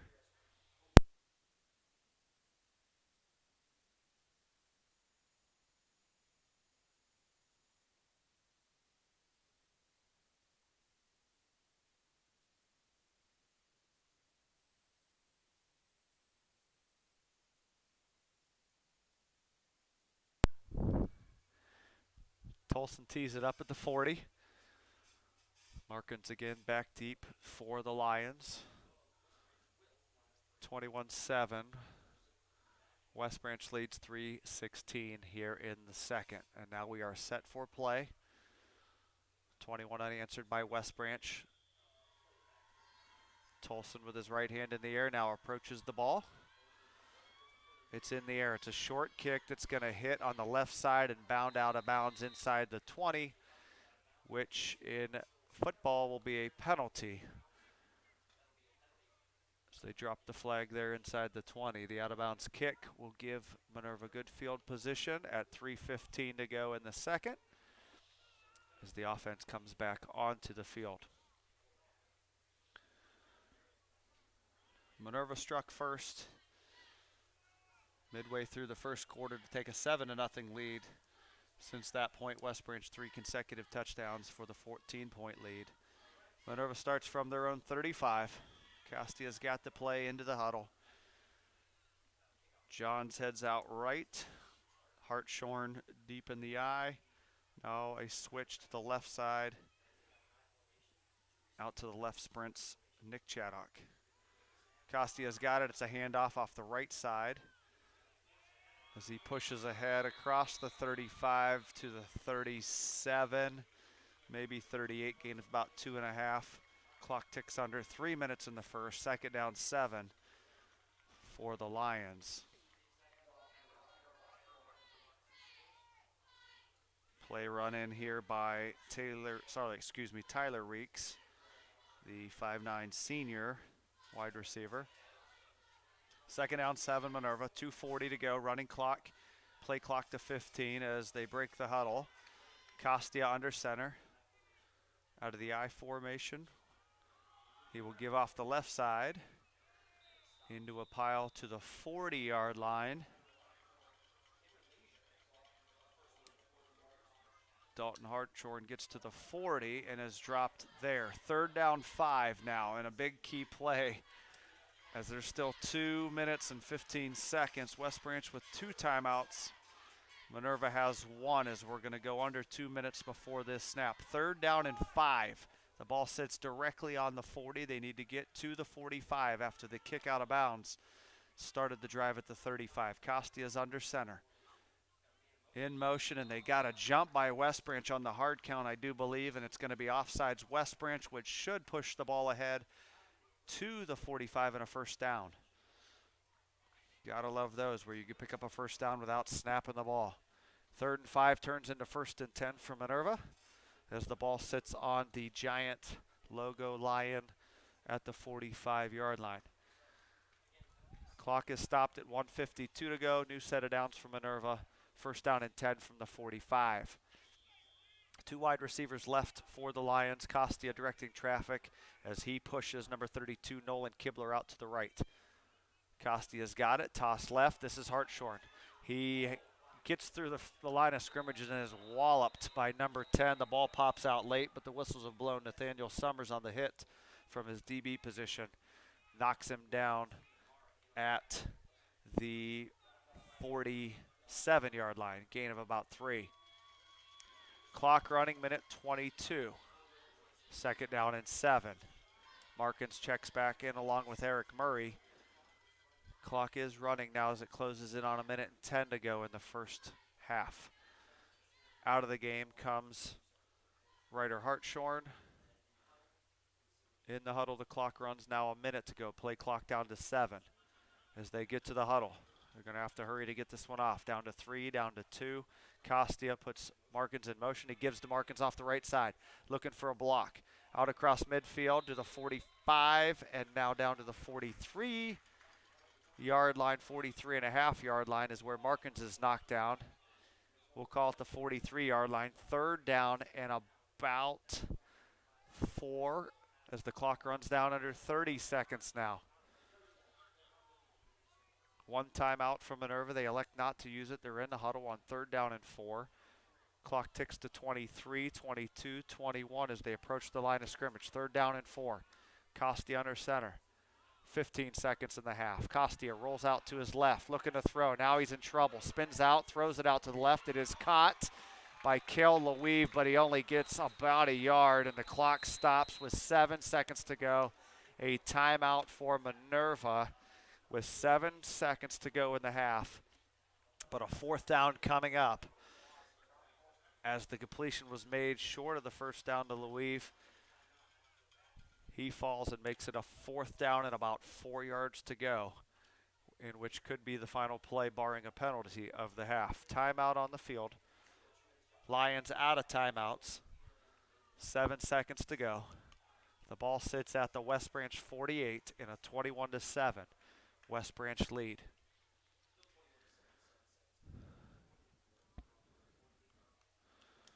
Senior night tonight here in Minerva. 14 seniors were honored from the football team, along with cheerleaders, golfers, band members, cheerleaders, I think I mentioned. Had a whole slew of them. Started at 6:30 and pushed near the 7 o'clock kickoff to get through them all. 48-yard line is the line of scrimmage. Fourth down and 4 for Minerva. 7 seconds to go in the half. West Branch, I'm guessing, will stick a couple safeties deep, allow Minerva to throw underneath and try to make the tackle. We'll see what Minerva has in store here on fourth down and 4 on what could be the last play. 2 timeouts for West Branch. We'll see if they want to use one after they see the alignment. They do not. Costia's got it. He's back to throw. He guns one out to the right, too high for J.J. Johns, and that play was quick, which stops the clock at 2 seconds to go and gives West Branch possession near midfield. Interesting call on that play because the incompletion stops the clock.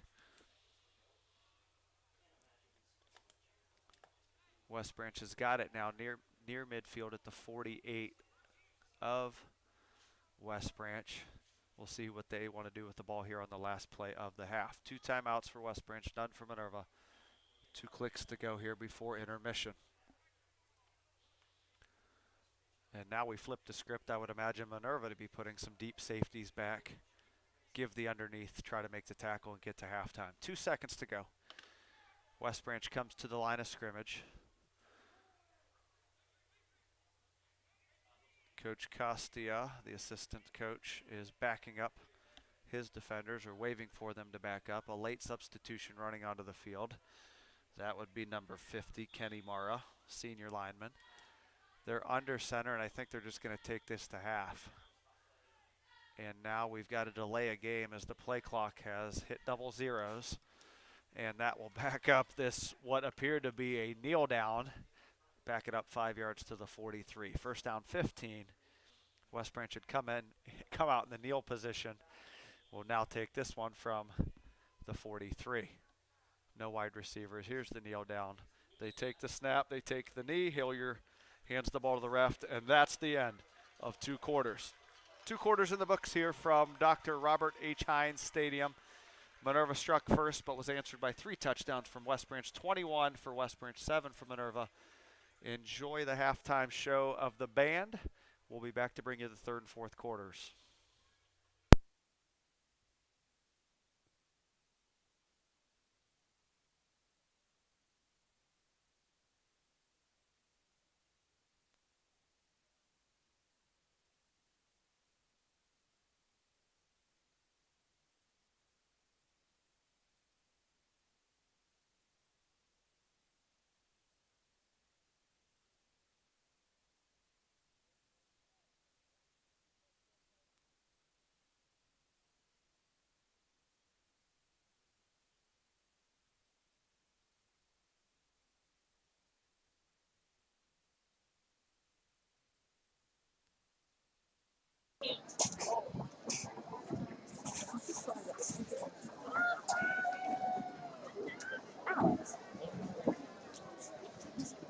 The majority of the concussion goes out.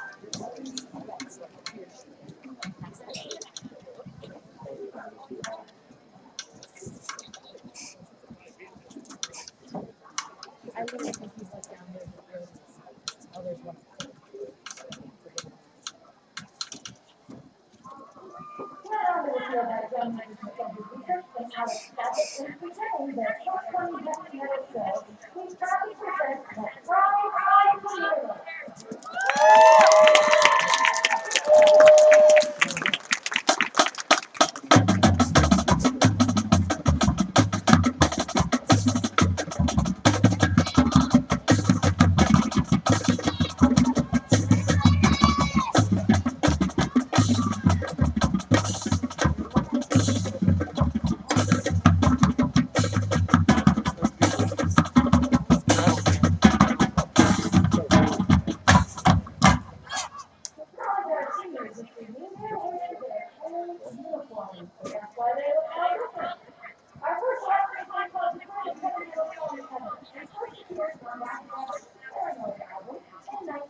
I didn't see it.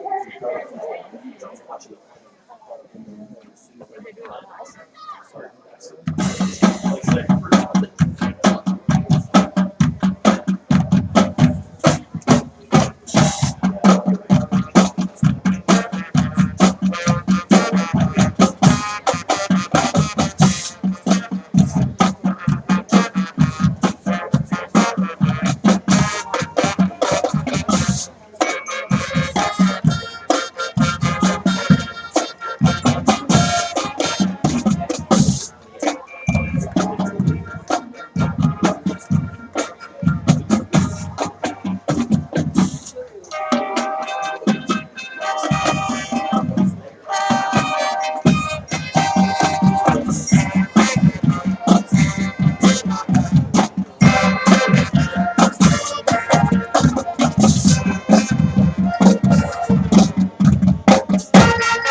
And welcome back here to Minerva as we are closing in on the end of halftime. Great job by the Pride of Minerva, the Minerva Band. Minerva players out stretching at the 10-yard line on the far side. West Branch in the opposite end zone. A few statistics here from the first half with a 21-7 West Branch lead. First downs, West Branch 14, Minerva with 6. Minerva turned it over 2 times, 1 on a fumble and 1 on an interception. Penalties, none for Minerva, beautiful sign, but 9 for West Branch for 58 yards. Total yardage in the first half, West Branch racked up 248 yards of total offense, 135 of that through the air on 13 of 18 throwing, and 113 on the ground on 17 carries for 248. For Minerva, they've ran the ball 24 times for 83 yards and have completed a couple of passes for 15 yards for 98 total yards. So a huge disparity in yardage, 248 to 98. The scoreboard says 21-7 West Branch, and we are getting set here for the second half. A couple of scores from around the area. As I'm checking the updated scores, they look like this. Kent South 13, Salem 7, an EBC score in the second quarter at Let's Check. Carrollton at the half leads Marlington as they look to go to 2-0. They lead Marlington 19-14. And Alliance is in a non-league game tonight against Bedford. They trail at the half 14-6 as they've got some work to do to try to avoid going 0-2. Other scores of note, Dover 7, Steubenville 7, Ridgewood 42, Tusky Valley nothing. We've got East Canton 12 and Newcomerstown 6 as they hit the half. McKinley 19 and Hoover 14 at the half. Indian Valley trails Sandy Valley. It's the Cardinals 35 and the Indian Valley 13. Glen Oak 14, Louisville 10, and Jackson leads the Blue Streaks of Lake 10-7. They've entered the third quarter.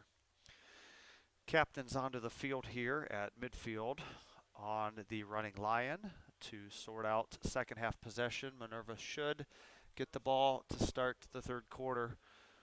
21-7 West Branch. Minerva scored first to go up 7-0. West Branch answered with 3 consecutive touchdowns and lead 21-7.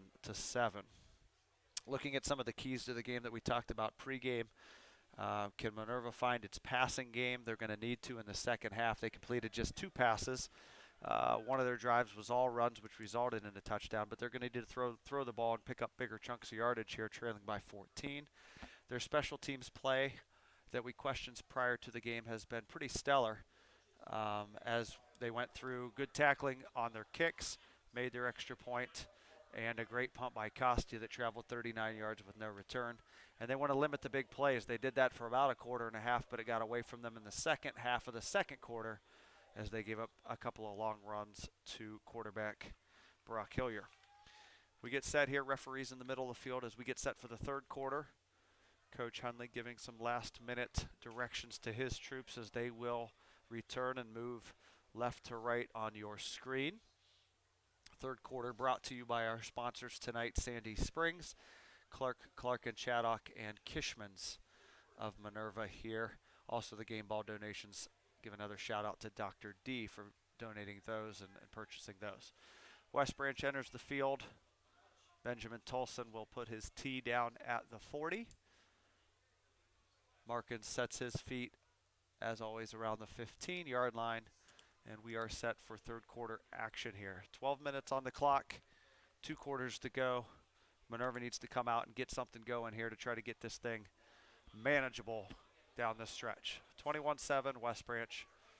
They dominated the yardage in the first half, 248 to 98, but Minerva will receive first. We're all set for play. There's your whistle. And Tolson approaches the ball at the 40, and it's a short punch kick that lands out of bounds at the 35-yard line. Wanted to keep the ball away from Markins and make the Minerva offense chew up the yardage, not the kick return game. So a penalty, the 10th on West Branch. We'll put the ball at the 35-yard line to start for Costia and the Minerva Lion offense. 1 second did click off, 11:59 here in the third.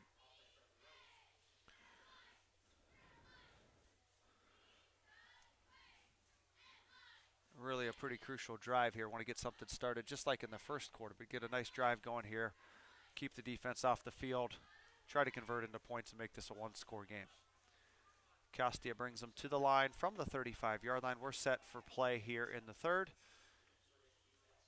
Costia out of an I formation, gives to Hartshorn off the left side. Picks up a couple before he's knocked down and stacked up at the 43. Gain of 38. Gain of 3 to the 38-yard line. Second down, 7 for Minerva. Johns and Markins check in, along with 36 Eric Murray. And Waffler, Hartshorn,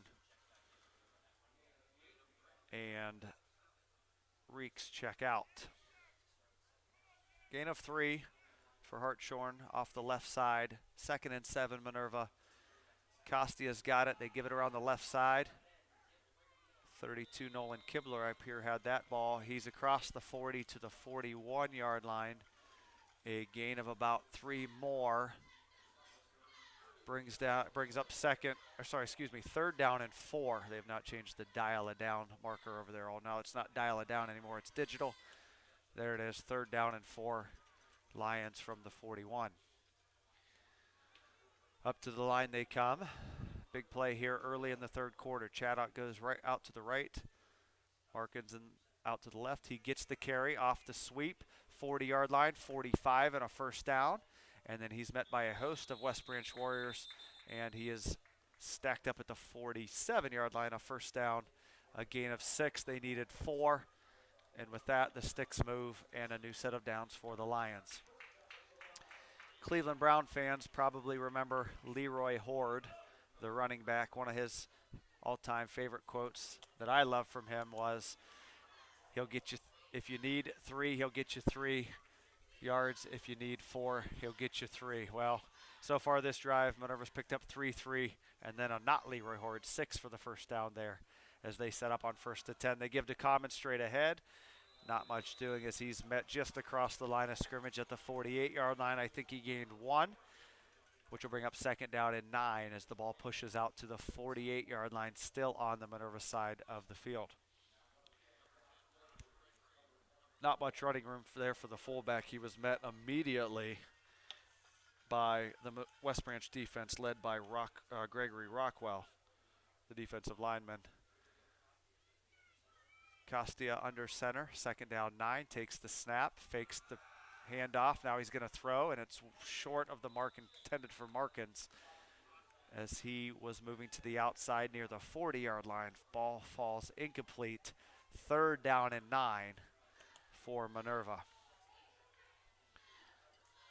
Just 2 completions so far for the passing game of the Lions. They are now 2 of 6 for 15 yards. Meanwhile, on the other side of the ball, West Branch has thrown it 13 completions and 18 attempts for 135 yards. Third down, 9, stop clock, 9:39 to go, third quarter. Here goes Markins off the right side. He's to the 50. He's to the 45. He spins with the ball, and the defender falls forward for what I believe is a first down. A great gain on third down and 9. They do it on the ground, and it is a first down, Minerva, to the 41 of West Branch. Big pickup there, as that one went from the Minerva 48 to the West Branch 41. It's a gain of 11 on third and 9, and they move the sticks again. 9:25 to go, third quarter. Boy, points would be beautiful on this drive to make it a one-score game. Costia back under center. This time he hands it on the end around to Kibler, who runs off the left side, patiently awaits and finds a hole as he pushes forward to the 31. I believe it's going to be another Minerva first down as they set the ball, and they're going to move the sticks again. Another first down. Third one on the drive, 9th of the game for the Lions, and they push up to the West Branch 31-yard line. Another first down. The referee's trying to get the attention of the chain gang. That should be a 10-yard gang, and it is, although the chain gang has not moved yet. They still have it set at 2nd and 1, but it was a 10-yard run, not a 9-yard run, as they set the sticks now at the 31-yard line. 8:55 of a running clock here in the third quarter. Costia back up under center. He's got the ball. They go inside, handoff this time to Kale Laweave, who falls across the 35 across the 30 to the 29-yard line, maybe the 28. It's about a 3-yard gain on that one from the 31 to the 28, and a second down and 6.5, 7 coming up for Minerva. We'll give him 3.5 on that carry. John's in, Waffler out for Minerva. Second down and 7. Costia again under center. This time Common in motion. They fake it to him. They give an inside handoff to Markins, and nobody is fooled. Swallowed up there by 75 Cameron Leisure. The 6'1", 265-pound senior was not fooled on the fake to Common. Grabbed Garrison Markins and tossed it back to the 31. A loss of the 3 yards they gained on the previous play, which will set up third down and 10. Third down 10 and a big play for the Minerva offense. Right now trailing 21-7, 7:45 to go in the third. Will they put it in the air here? They picked up on 3rd and 9 on the ground earlier. They hand it off again. It's Markins off the right side. He pushes down near the 20 and inside the 20-yard line, which I believe will be enough for a first time. He's shoved out of bounds, and they're going to move the sticks again. Another first down, the 4th one on the drive, the 10th of the game. A huge pickup on 3rd down and 10, the second 3rd and long converted for Minerva on this drive. A 3rd and 9 earlier with a Markins 11-yard run, and that time a 3rd down and 10, and he picked up the necessary yardage again, moving the ball all the way inside the red zone to about the 19.5-yard line. Minerva sets up there. This time it is Common. Going around the left side. He's to the 20. Cuts up to the 15 to the 10. He's to the 5-yard line and pushed out of bounds on the far side. Another first down for Minerva. They had faked it to Common on that exact same play 2 plays ago. Markins was snuffed out for a 1-yard loss. This time they give it to Common, and he is inside the 5, I do believe, as they set the sticks at the 4. A 15-yard gain for Common. First and goal, Minerva. Great drive going here. The 5th first down of the drive, the 11th of the game now. And Minerva has a chance now at about the 3.5-yard line to make this a 1-score game. Costia's got it under center. He will hand off inside right up the middle. It is Cale LeWeave. Stephen Mara hit him near the line of scrimmage. He may have fell forward for about a half a yard. We'll bring up a second and goal now from about the 2, we'll call it. Second and goal at the 2. A 1-yard pickup for LeWeave. Play clock at 20, plenty of time. 6:57. They've chewed up nearly half the quarter. This is a handoff on the end around. It's Markins, and he's going to stroll into the end zone. Touchdown, Lions! That play has been their bread and butter today. They picked up 9. They picked up a, 3rd and 9, a 3rd and 12, and now a second goal. Touchdown for Markins off the right side, as the right side of that line has opened up some huge holes. And this game just got a lot more interesting. 21-13 with the point after pending.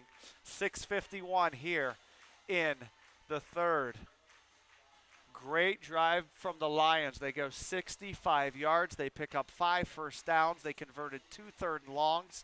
And now they're an extra point away if they choose to cut this to a 7-point game, although they're in the huddle, which tells me they're going for 2. Up to the line comes Costia. An 8-point game. They're going to not kick the extra point, and they fumble it. Ball's on the ground. It's picked up by Markins. He's in trouble. He spins away at the 10 and in huge trouble. Buried back at the 20-yard line. Conversion unsuccessful as there was an exchange miss for the Lions. They opted not to kick the extra point. Got up to the line and fumbled it. But a touchdown is on the board. It's still a 1-possession game, 21-13. West Branch, 6:51 to go. Third quarter, timeout.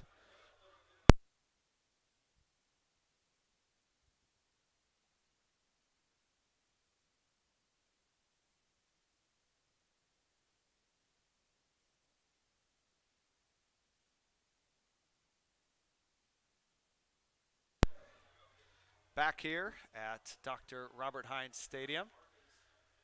Markins with a 2-yard plunge off the right side. His 3rd big carry of the quarter. As I've mentioned, they converted 3rd and 9 with a run off the right side, a 3rd and 10 with a run with Markins off the right side, and then a second down and goal 2-yard plunge to cut this to a one-possession game. The PAT was no good as they opted to go for 2, and the play was blown up at the line of scrimmage. A fumble ensued, and they lost about 15 yards for a failed conversion. 21-13, 8-point game, 6:51 to go in the third. A very impressive drive for Minerva. 5 first downs, a couple of third down conversions, and they made this a one-possession game. 21-13. Last year in this game, Minerva beat West Branch at West Branch 30-20. And this year they look to make it 2 in a row against the Warriors. We're set for play here as Chaddock tees it up at the 40-yard line. Walks back to the 30 to get his footing. Back deep is 13, McKeever. And I believe, although it's hard to tell as we've gotten dark here, maybe number 4, Jackson Hendershot on the far side. This kick goes up to McKeever, who picks it up at the 13. He's running up the left side. He's got a huge hole. Across the 30 to the 40 and dragged down at the 40, across the 40 by Nolan Kibler. And a late flag comes flying in. Kibler got him by the ankles at the 42, maybe 43-yard line. A 30-yard return for McKeever.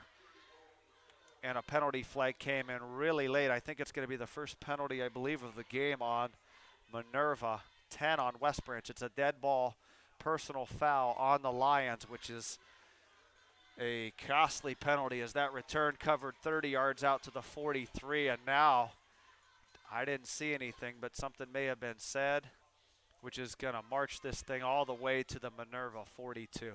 So a disappointing special teams play, as we talked about that pregame. They've got to play well on special teams. 15 more yards moves it to the Minerva 42. Ready for play now as Hillier throws it out to the right. This is caught. 24's got it. Alec Wilson there. Cowbell fullback, running backs got it, but not for much. They threw it behind the line of scrimmage, and by the time he got his traction going, it was just a gain of 1 to the 41. The 14th completion now for Hillier. He sits at 14 of 19 for 136 yards on the day. 1-yard pickup out at the 41 as we close in on the midway point of the third quarter. 5 wide, and they're going to run it straight ahead. He's got a huge hole, and he's got more room out the right side to the 20 to the 15, and he's tripped up there by Martineau with help, I believe, from Markins and Costia. Inside the 10, a huge hole. They went 5 wide, spread out the Lions' defense. A direct snap to the quarterback who took off up the right side, and a huge gain now from the 41 to the 7, a 34-yard run for Hillier. He's got it again, same play. This time he's going to go left to the 5. He's hit by Costia, but falls into the end zone. And a quick strike from this quick strike offense. After the long kickoff return, the penalty moved the ball all the way to the 40. 2 plays, 41 yards, a 34-yard run, and a 7-yard run by Brock Hillier for his, I believe, 3rd touchdown of the night on the ground.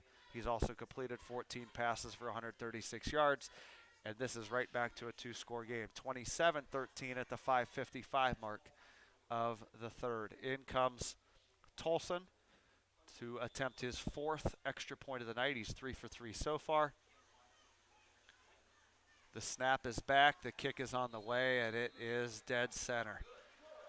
So with 5:55 to go in the third, a quick strike from West Branch, under a minute on that drive. 2 plays, 41 yards, and 56 seconds was all they needed to answer the long drive by the Lions to push this back to a 15-point lead. 28-13, 5:55 to go in the third. Timeout on the field.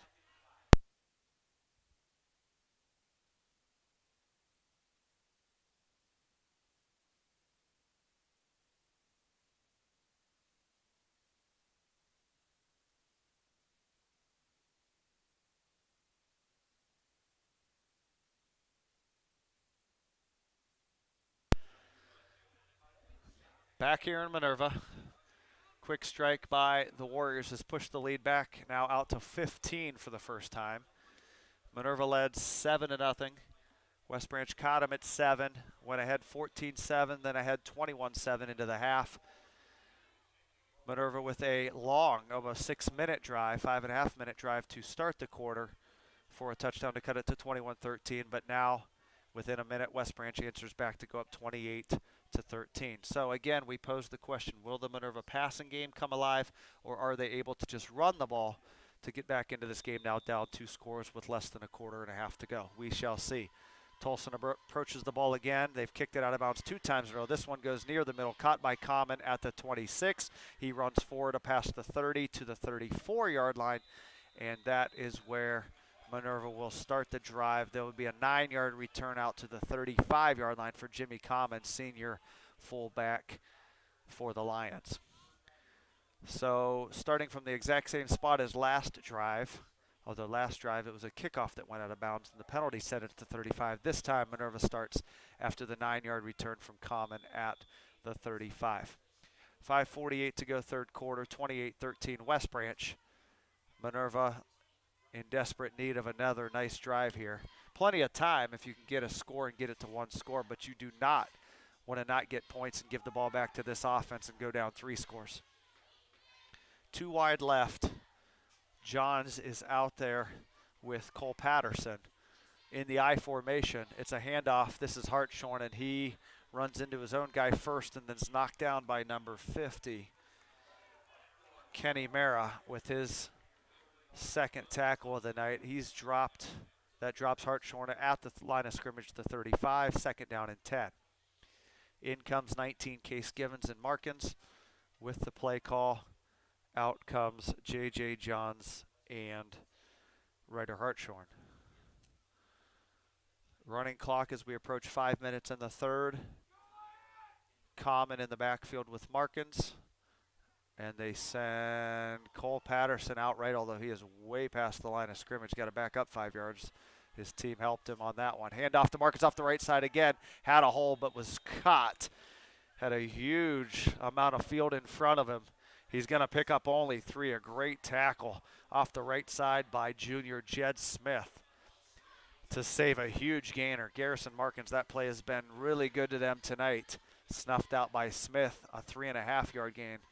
Could have been a big gainer for the Lions. Big play coming up, 3rd down at about 6.5 from their own 39.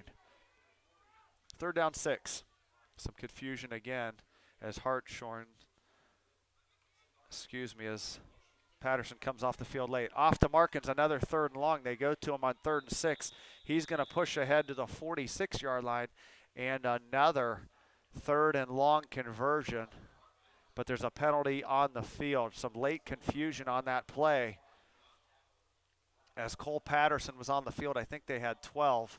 He got off the field late, but because of that, I think we've got a motion penalty on Minerva, and that's a shame because they picked up 7 on 3rd and 6 and would have moved the chain.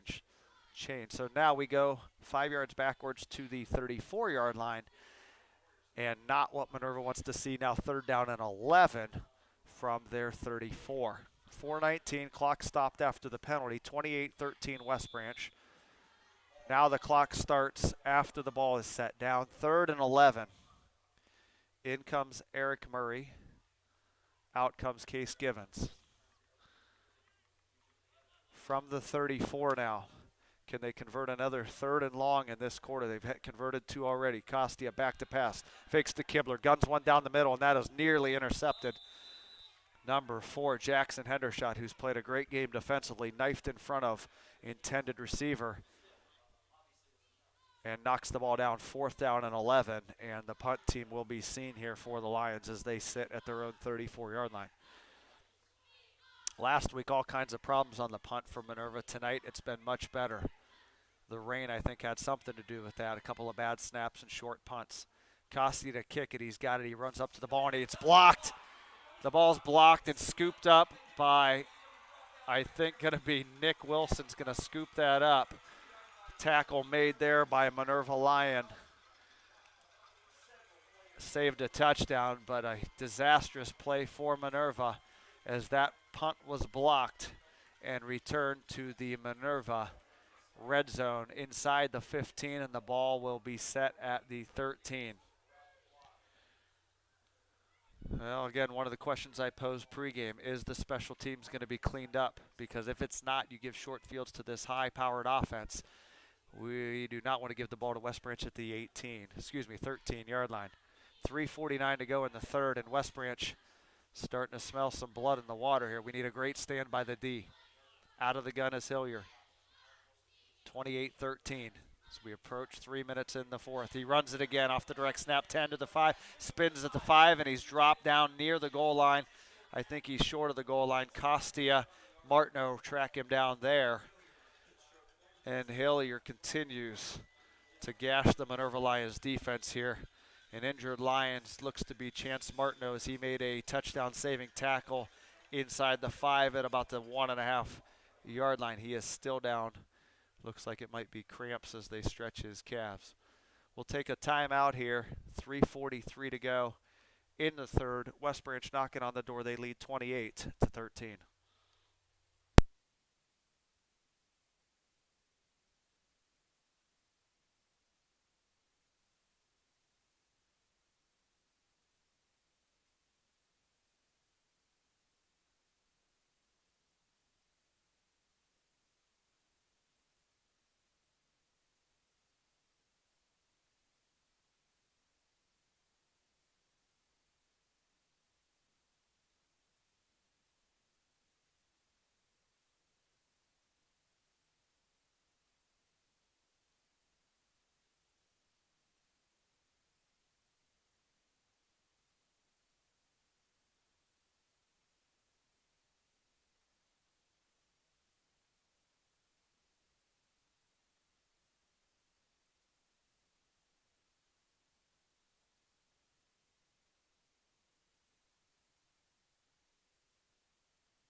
Back here with 3:43 to go in the third.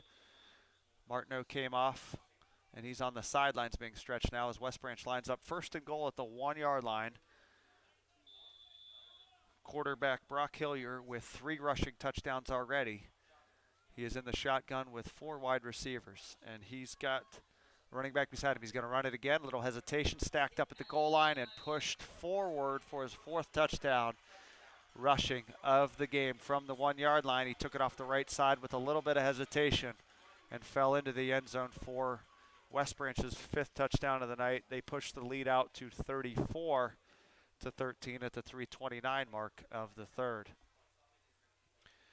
Defense was put in a bad position on that one after the blocked punt. An 18-yard short field for this offense. And in 2 plays, they punch it in again.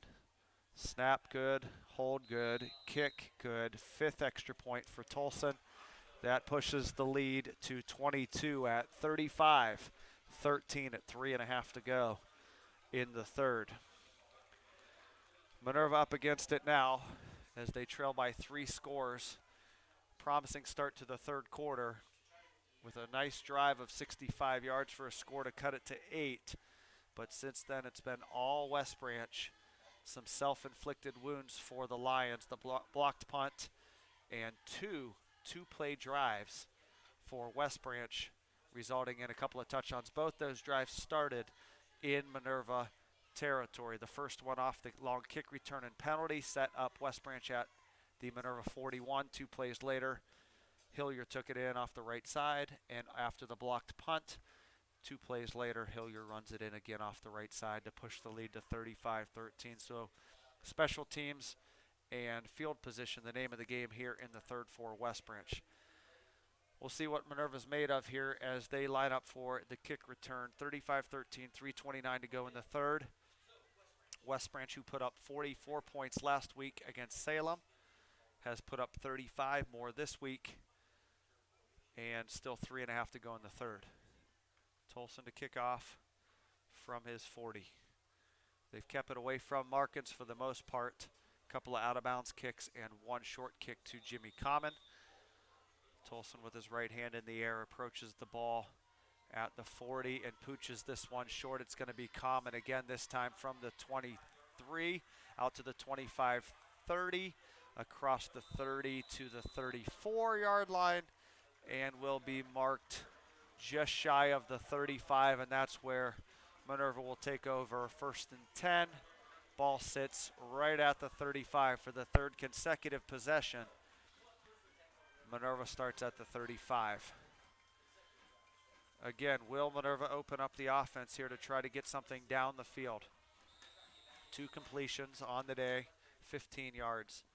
The majority of their offense has come from running the football. Garrison Markins mostly has been the featured back.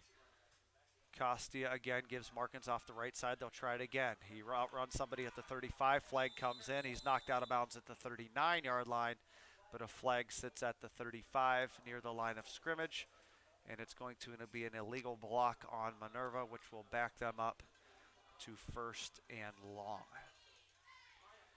These long situations are not ideal for the run-dominated Lions, as this one's going to push them all the way back to the 25 and set up a 1st and 20.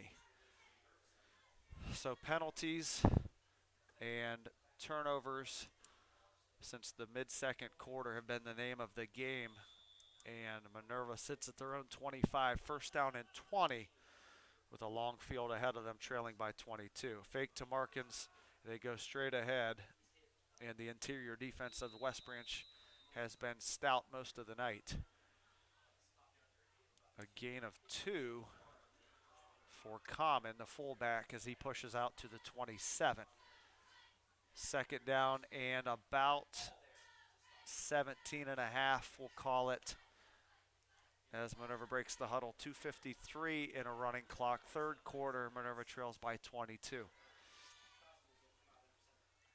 John's out to the right, wide receiver. They give to Markins again. He squeezed through, holds the 30, 35. He's got some space and gets knocked out of bounds. Good downfield block by J.J. Johns to help out Markins get near the 40-yard line and get most of the penalty yardage back, and then a little. Puts it at the 39-yard line, and a 3rd and manageable. We'll call it 3rd and 6 for the Lions after a gain of double digits for Garrison Markins. 3rd and 6 for Minerva. Givens checks out. Murray checks in. 3rd down, 6 from the 39. They've got to get to exactly the 45-yard line after they started at the 35. Handoff. This is Kibler around the left side across the 40. Pushes up near the 1st down marker. Spins and is knocked down there just across the 45. That should be another Minerva 1st down. On 3rd and 6, it was Kibler on a sweep left, and it will be a 1st down Minerva as they overcome the 10-yard penalty on 1st down, showing some resilience as they push out to the 45. The nose of the ball just across the 45. 1st down Minerva. 2:32 stop clock until they set it after the 1st down. 35-13 West Branch. Now the clock runs 2:27, 2:26 in the 3rd quarter. Almost a must score here for Minerva to get this thing back within reach. They come to the line. Kibler lined up to the right. Markinson off the left hash.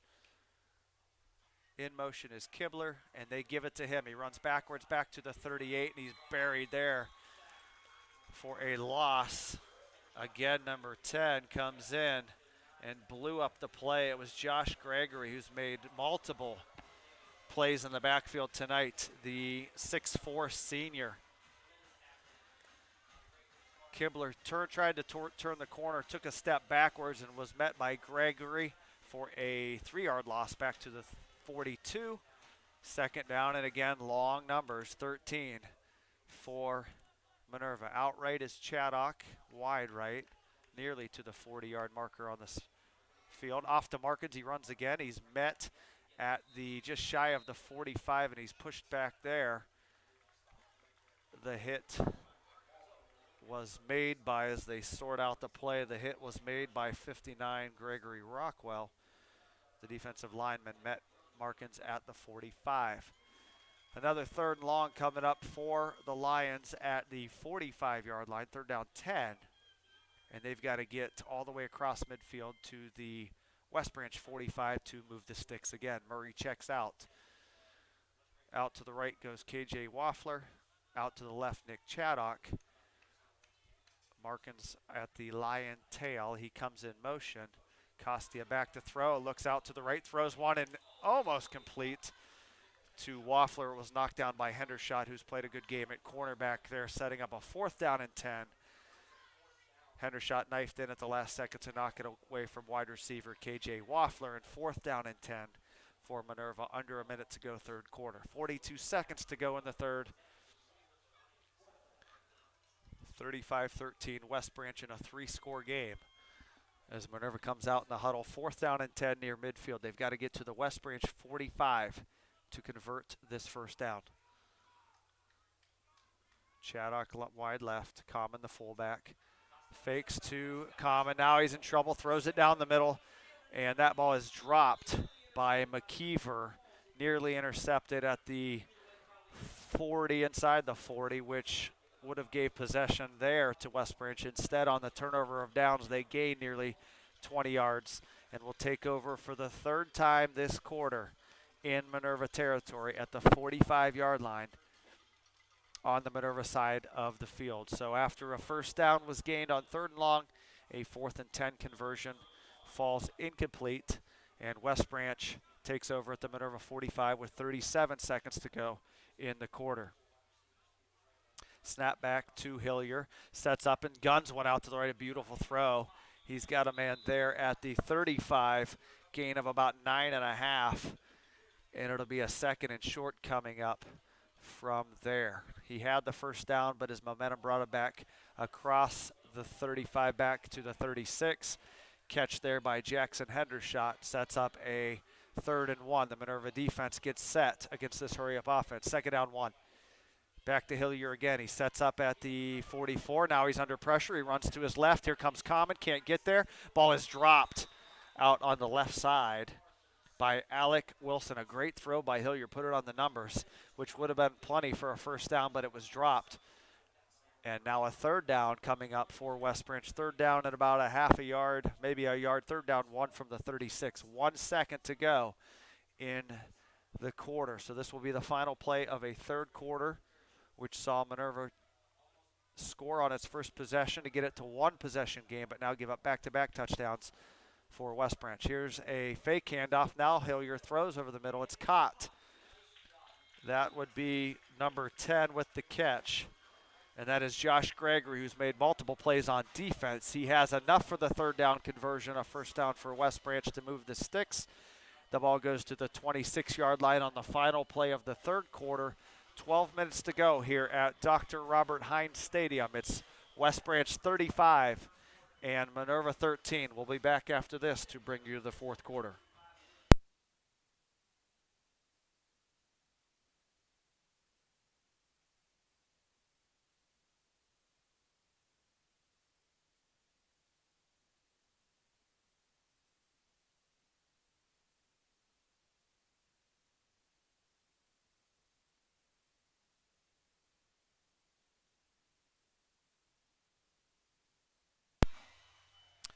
Back here in Minerva for the 4th quarter of Week 2 high school football. West Branch 35, Minerva 13. West Branch has the ball, 1st down and 10, sitting on the Minerva 26-yard line. This is their 3rd drive of the half. All 3 have started in Minerva territory, and this high-powered offense has taken advantage of the first 2 with a 41-yard 2-play drive and an 18-yard 2-play drive, both capped off by quarterback Brock Hillier touchdown runs. 1st and 10, both teams with 3 timeouts left as we enter the 4th quarter. West Branch may be looking for what might be a knockout punch here at a 35-13 score, 12 minutes to go. Ball is set, ready for play. The snap is back, waist-high snap back to Hillier. He looks out to the right and he guns one. He's going for the end zone and it's caught. What a catch. Inside the pylon, or just outside the pylon, inside the 1-yard line. What a beautiful catch that time by number 2, Nick Wilson. One of his favorite targets. That is a 25-yard hookup. A beautiful ball by Hillier. The ball's roped in at the 1. He knocked over the pylon as he went out of bounds, and it'll be 1st and goal from the 1-yard line. And with no hesitation, West Branch to the line. Minerva, no time to catch their breath. They got to dig in here and try to get a stop. It's a handoff off the left side. It's Alex Wilson. He pushes toward the end zone, and it is a touchdown. A 1-yard touchdown for Alec Wilson, who punches it in from 1 yard out. 2 plays into the fourth quarter, and West Branch has notched their 6th touchdown of the night to push the lead to 41-13. And I'll tell you, I haven't, obviously seen all teams in this league, but West Branch can put some points on the board, evident of the 85 that they've put up in just 7 quarters and 6 seconds this year already. Tolson in for his 6th PAT. The snap back to Jed Smith, and the kick is true again. A 6th extra point for Tolson, which pushes the lead to 42-13. 21 unanswered by West Branch. 11:54 to go in the third. Timeout.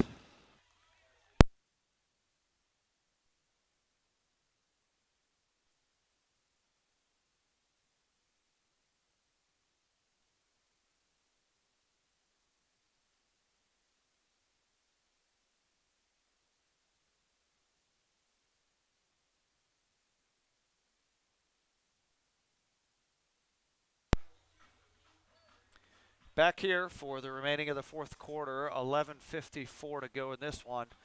West Branch has answered Minerva's touchdown drive to start the half to cut the score to 21-13 after the failed 2-point conversion. It's been all West Branch. 3 consecutive touchdown drives, and all 3 have been done with big plays and quick strikes. That was a 1-yard touchdown off the left side by running back senior Alec Wilson, who's listed at 6 foot 218. He is a load. And Minerva's defense has been on the field for a long time here in the second half and given up 3 scores. I wonder if fatigue starts to play a part here. This hurry-up offense starting to take its toll. 42-13, 11:54 to go. Tolson to boot it away here. Markins has moved up, and he will run up under it. Across the 20, catch it at the 23. He's running left to the 25, across the 30, into a pile and spins out of it, but then is dropped outside the 30, maybe the 31-yard line. It is a 9-yard return for Garrison Markins, who couldn't get out of the grasp of Jackson Hendershot and Nathaniel Summers. First down 10 for Minerva, 31-yard line of their own. 11:46 to go here at Dr. Hines Stadium. See if Minerva can muster up a nice drive here and get another score on the board. 42-13, all 3 timeouts for both teams. The play comes in, they break the huddle, and from the 31-yard line, Minerva starts. First down and 10 with Costia under center. Lifts his left leg, fakes it to Kibler. They run it off the left side. And the interior defense from West Branch all night has been pretty stout. Number 9, Stephen Mara on another tackle. It's a gain of about 3 again. And at this stage of the game, 3 yards burst are not going to close this 29-point gap. Minerva yet to expand and throw the ball down the field too many times, trying to stick to their veteran running backs, Common, Markins, newcomer Hartshorn, and senior Nolan Kibler. Costia directs traffic here as they come up under center. Second down and 7, running clock, 11 minutes to go in the fourth. And he hands off to Kibler off the left side, 35, gets to the 37, is dropped there. 37-yard line is it, another gain of maybe 3. So back-to-back 3-yard runs, and it sets up a third down and about 4, maybe 3.5, 10:37 to go in this one. Into the huddle, Minerva. They break the huddle now at 10.5 minutes to go. Play clock down to 15. Up to the line comes center Derek Hurst. 6'3", 275-pound center. He snaps it back to Costia, who then gives off the left side. This is, I believe, Nolan Kibler again, who crosses the 40 to the 41, maybe 42, and that's going to be enough for another first down on the ground for the Lions, which stops the clock at 10:15 to go in the ball game. Kibler picked up 5 on the run on 3rd down and 4. One positive today is Minerva has picked up many 3rd down conversions. They've been set at 3rd and 6, 3rd and 9, 3rd and 10, and on that play 3rd and 4 converted all of those to keep drives going. Clock is running though as we click under 10 minutes to go here in Minerva. 42-yard line is the spot of the next snap. Hurst brings it up to the line. Costia under center. Way out ride goes Nick Chaddock. There's the snap. They hand off. This time I believe it's Anthony Fletcher, first carry for him, and he is chased down at the 45-yard line, just outside of the 45. It's a gain of another 3 yards. So on this drive, Minerva's got 3, 3, 5, and we'll call it 4 there for Fletcher, which brings up about a 2nd down and 6 as the ball sits on the right arm of the giant running lion of Minerva at the 46-yard line. Under center again, Costia. In motion, Fletcher. They give it to him again. Steps backwards, now comes forward, tries to hurdle a man, and he gets out to midfield. The ball comes loose, but is recovered, I think, by Minerva at midfield. That'll be a gain of nearly 5 for Anthony Fletcher, who got some good carries last season, late in the season. He is only a sophomore. 145-pound sophomore, ran that one off the right side to midfield where Minerva will be set at 3rd and 2. 3rd down 2 from midfield. 8.5 to go. Costia again, hands off. Met in the backfield this time, and they're going to lose a yard or 2. Blown up in the backfield that time was Fletcher, and he loses 2 yards. 4th down coming up for Minerva. 4th down and 4 as the ball flips back to the Minerva side of the field just inside the 49. Obviously a key down now. 4th down and 3. We'll call it 3. 4th down and 3 from the 49. They got to get to the West Branch 48 to convert and keep this drive alive. In motion, Fletcher. They fake to him. They go straight ahead. It is Dalton Hartshorn, and he is hammered at midfield and dropped after a 1-yard gain, and that will turn the ball back over to the West Branch offense. So 1 first down, and then that was it. 4 and out after that, and West Branch takes over at the Minerva 49-yard line. 1st down and 10, 7:45 to go in the game. 42-13 West Branch. And West Branch will go back on offense with their 4th drive of the half that has started in Minerva territory.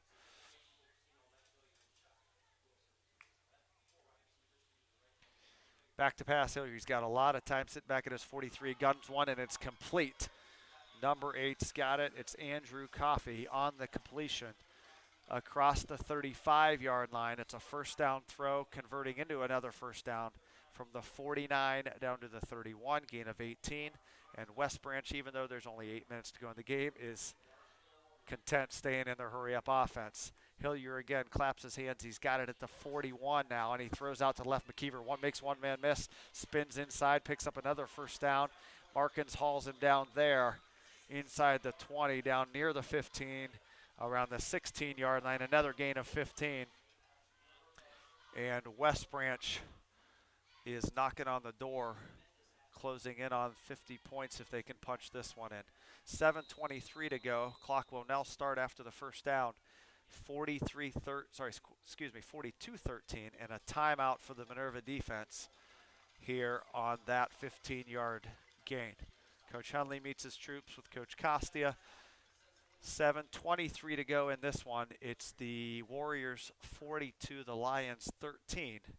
1st down 10, West Branch.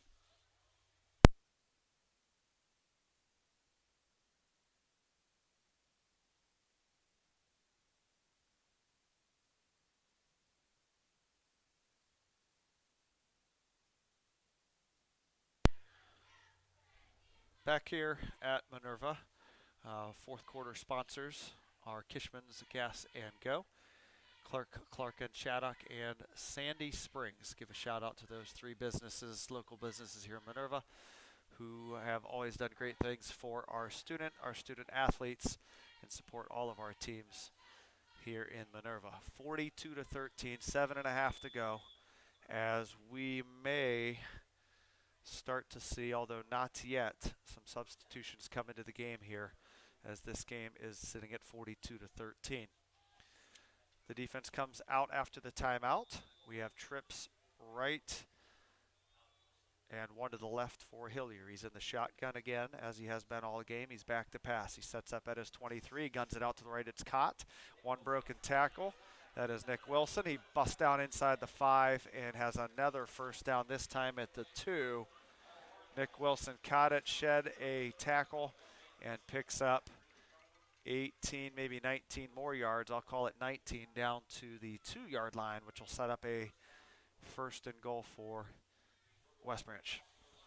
First and goal from the 2, 7:14. Clock stops on the first down. First and goal at the 2. 42-13.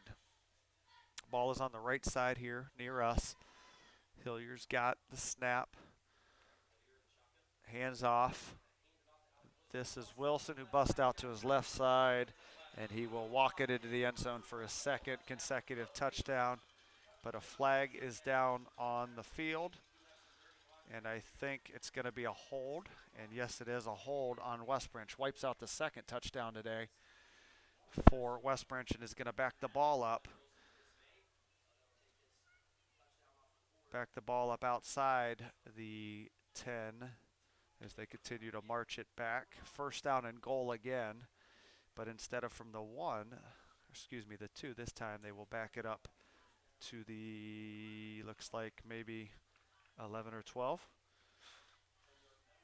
Where's the ball set here? They're on the far side now, just outside, I believe, the 10-yard line. There's the snap from the 12 outside to McKeever, who drops it but catches it. He tipped it to himself and then reeled it in. And then a great tackle by Nolan Kibler on the left-hand side. A loss on the play of 2 yards as Kibler blew up the wide receiver screen and made a great tackle. Nolan Kibler, a hard-nosed junior cornerback for the Lions, 5'9", 175, number 32. Kibler with a great play to push the ball back to the 14. Hillier's got it in the hurry-up offense. Now he's chased. He gets out, and he's going to run left. He's to the 10. He's to the 5, and he's knocked out of bounds inside the 5, which will bring up a third down and goal from that spot.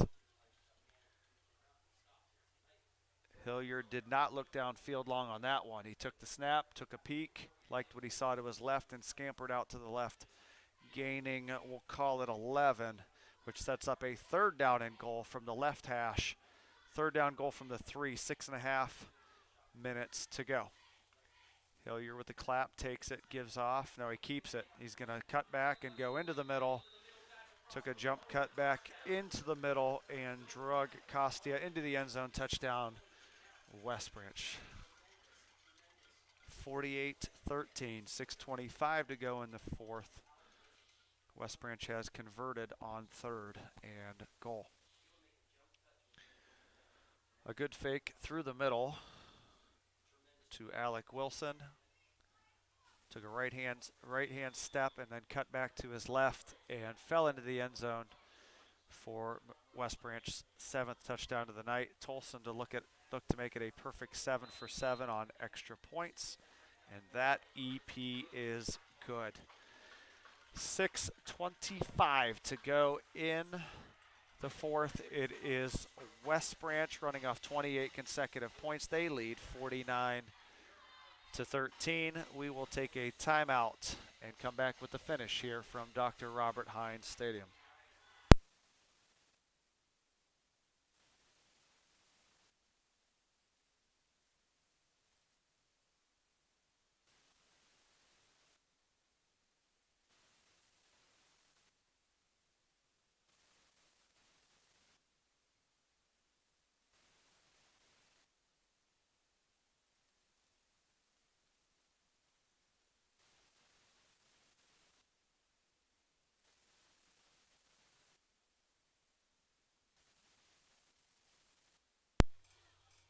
We return here to Minerva with 6:25 to go in the fourth quarter. Halfway through the third, Minerva had trimmed this lead to 21-13, but a very resilient and determined and obviously focused West Branch team after last year's loss to Minerva in Beloit has showed up here for the last quarter and a half. They put 4 consecutive touchdowns on the board to lead 49-13.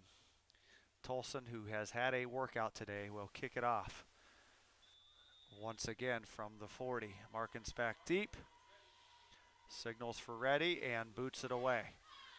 Markins runs up at the 22, and he's going to run left. Misses a tackle and loses the ball. The ball's on the field. West Branch is going to fall on it at the 26-yard line. Markins put it on the turf, and West Branch was there to recover it. And recovered by, I believe, number 37, Michael Kanagi on the recovery. Poked it out from Markins. The ball is dropped and recovered on the turf by West Branch, and they will go on offense once again, this time at the 27-yard line of Minerva. I would expect to see a large wholesale substitution pattern happening now for both teams as this one is decided here. 49-13, a timeout on the field for West Branch as they're going to make those already mentioned wholesale substitutions to get some of the younger kids some playing time. We came into this one, knowing that Minerva had gone to Beloit last year and pulled off what people would consider a shocker after the long losing streak. Coach Hundley and the Lions got that monkey off their back. It was a beautiful night for Minerva to come home and celebrate the 30-20 victory last year. And we got a great start on this one. The first score of the game went to Minerva.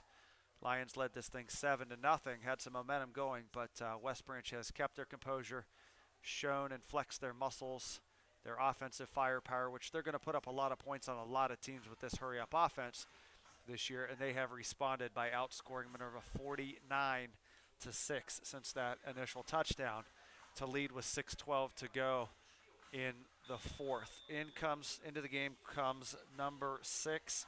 He is sophomore Drew DeShields at quarterback for West Branch, 6'2". Also a basketball player, which are a lot of these West Branch Warriors. We'll have to see them in the winter. High snap, pulled in by DeShields. He hands off, and this would be number 11, Tyler Hicks. Number 11, a senior, going to get a few carries here, 135-pound running back. He runs it up from the, I believe they have it marked on the board now at the 29, but I think this drive started on the 27, which would now put that ball at the 24. So the clock operator is off, I believe, by a couple of yards here. The ball's at the 24, not the 29. So second down 7 from the 24 in the gun. And he's going to hand off to Shields, gives it again to number 11, Tyler Hicks. He runs off the right side. He's met by a host of Lions. Tackle will be given, I believe, to 68 senior Zach Swallen. Swallen, a senior here on senior night. The 150-pound lineman has a tackle. The ball goes down to the 22-yard line, which brings up a third down and 5 coming up for West Branch. Clock running, 5 minutes to go in this game. Carrollton leads Marlington, of note, 32-17 with about a minute to go in the third. So Carrollton looks to go to 2-0 and take down the Dukes, who upset Alliance last week. Here is Hicks again. He breaks the first tackle in the backfield with a little skip step to the left, and he pushes down to the 19-yard line. And that will bring up, I guess they'll call it the 19, and be a fourth down try coming up for West Branch. Fourth down and about a yard, 4.5 to go. Many subs into the game now for both teams. Little shift in the defensive line. High snap, they give it off to Hicks again. He spins out of the first tackler and reaches forward, which is going to make this close. Initially maybe thought he didn't get it, but he reached the ball out. We'll see where the official marks this one as the near official stands, I believe, at the 18, which is going to be darn close to a first down. They look at it on the sideline and rule in Minerva's favor, short of the first down conversion, which turns the ball over. First down and 10 for your Lions. They will take over at their own 18. A timeout on the field taken by the Lions. That is their second of the half. They'll have one remaining. 4:11 to go. Ball is on the 18-yard line as we break this timeout. Just a gorgeous night for football. Mentioned this in the pregame and early in the game. Just nice to see the boys, the high school boys, get to come out and play. As a head coach, and I was talking with Coach Cross here, who's the soccer coach. He's done all our technology here today. Done a great job of getting this thing on YouTube. But we talked about, and I talk about with Coach Richardson all the time, who's the golf coach and baseball coach. Just nice for these guys to get to play. You know, months ago we were really worried about them getting a season, and you saw big colleges kind of chopping down their season a little prematurely or early, and gave us worry that we wouldn't want to play. But this is what it's all about. Friday night lights. As a basketball coach, I'm just super hopeful that no matter if there's nobody in the stands or if we can pack the cage this year, that we get to have a season for the boys' sake. This is a once-in-a-lifetime opportunity for them to get to come show what they do with their hard work. And all of our loved Lions come out and bust their butt every day, regardless of the score and what's happened here. They really give great effort, and we're happy to see them out here. So we're ready for play here. New substitutions on offense for Minerva. It's a handoff off the right side.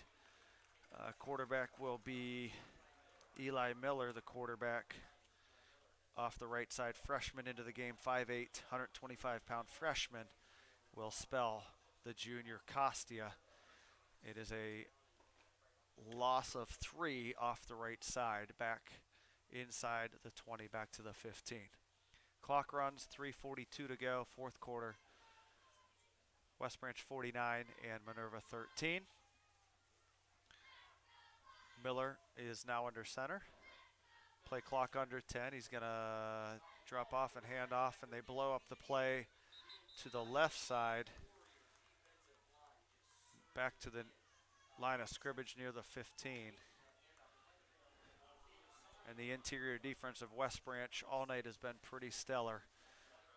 A lot of the Minerva offense tonight has come to the outside with some runs to Markins, but not much going up here through the middle. We sit at 3rd and 13. Ball sits at the 16-yard line. They need to get just outside the 28 for a first down.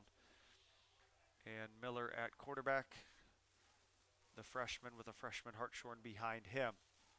There's the snap. They sweep it right to the sophomore Fletcher. Anthony Fletcher gets across the 15 to maybe the 17, and that'll bring up a fourth and very long. Fourth down and 11. Out at the 17, they got to get to the 28. Clock runs 2.5 to go here. Fourth down and about 10 and a half. Ball sits just shy of the 19-yard line.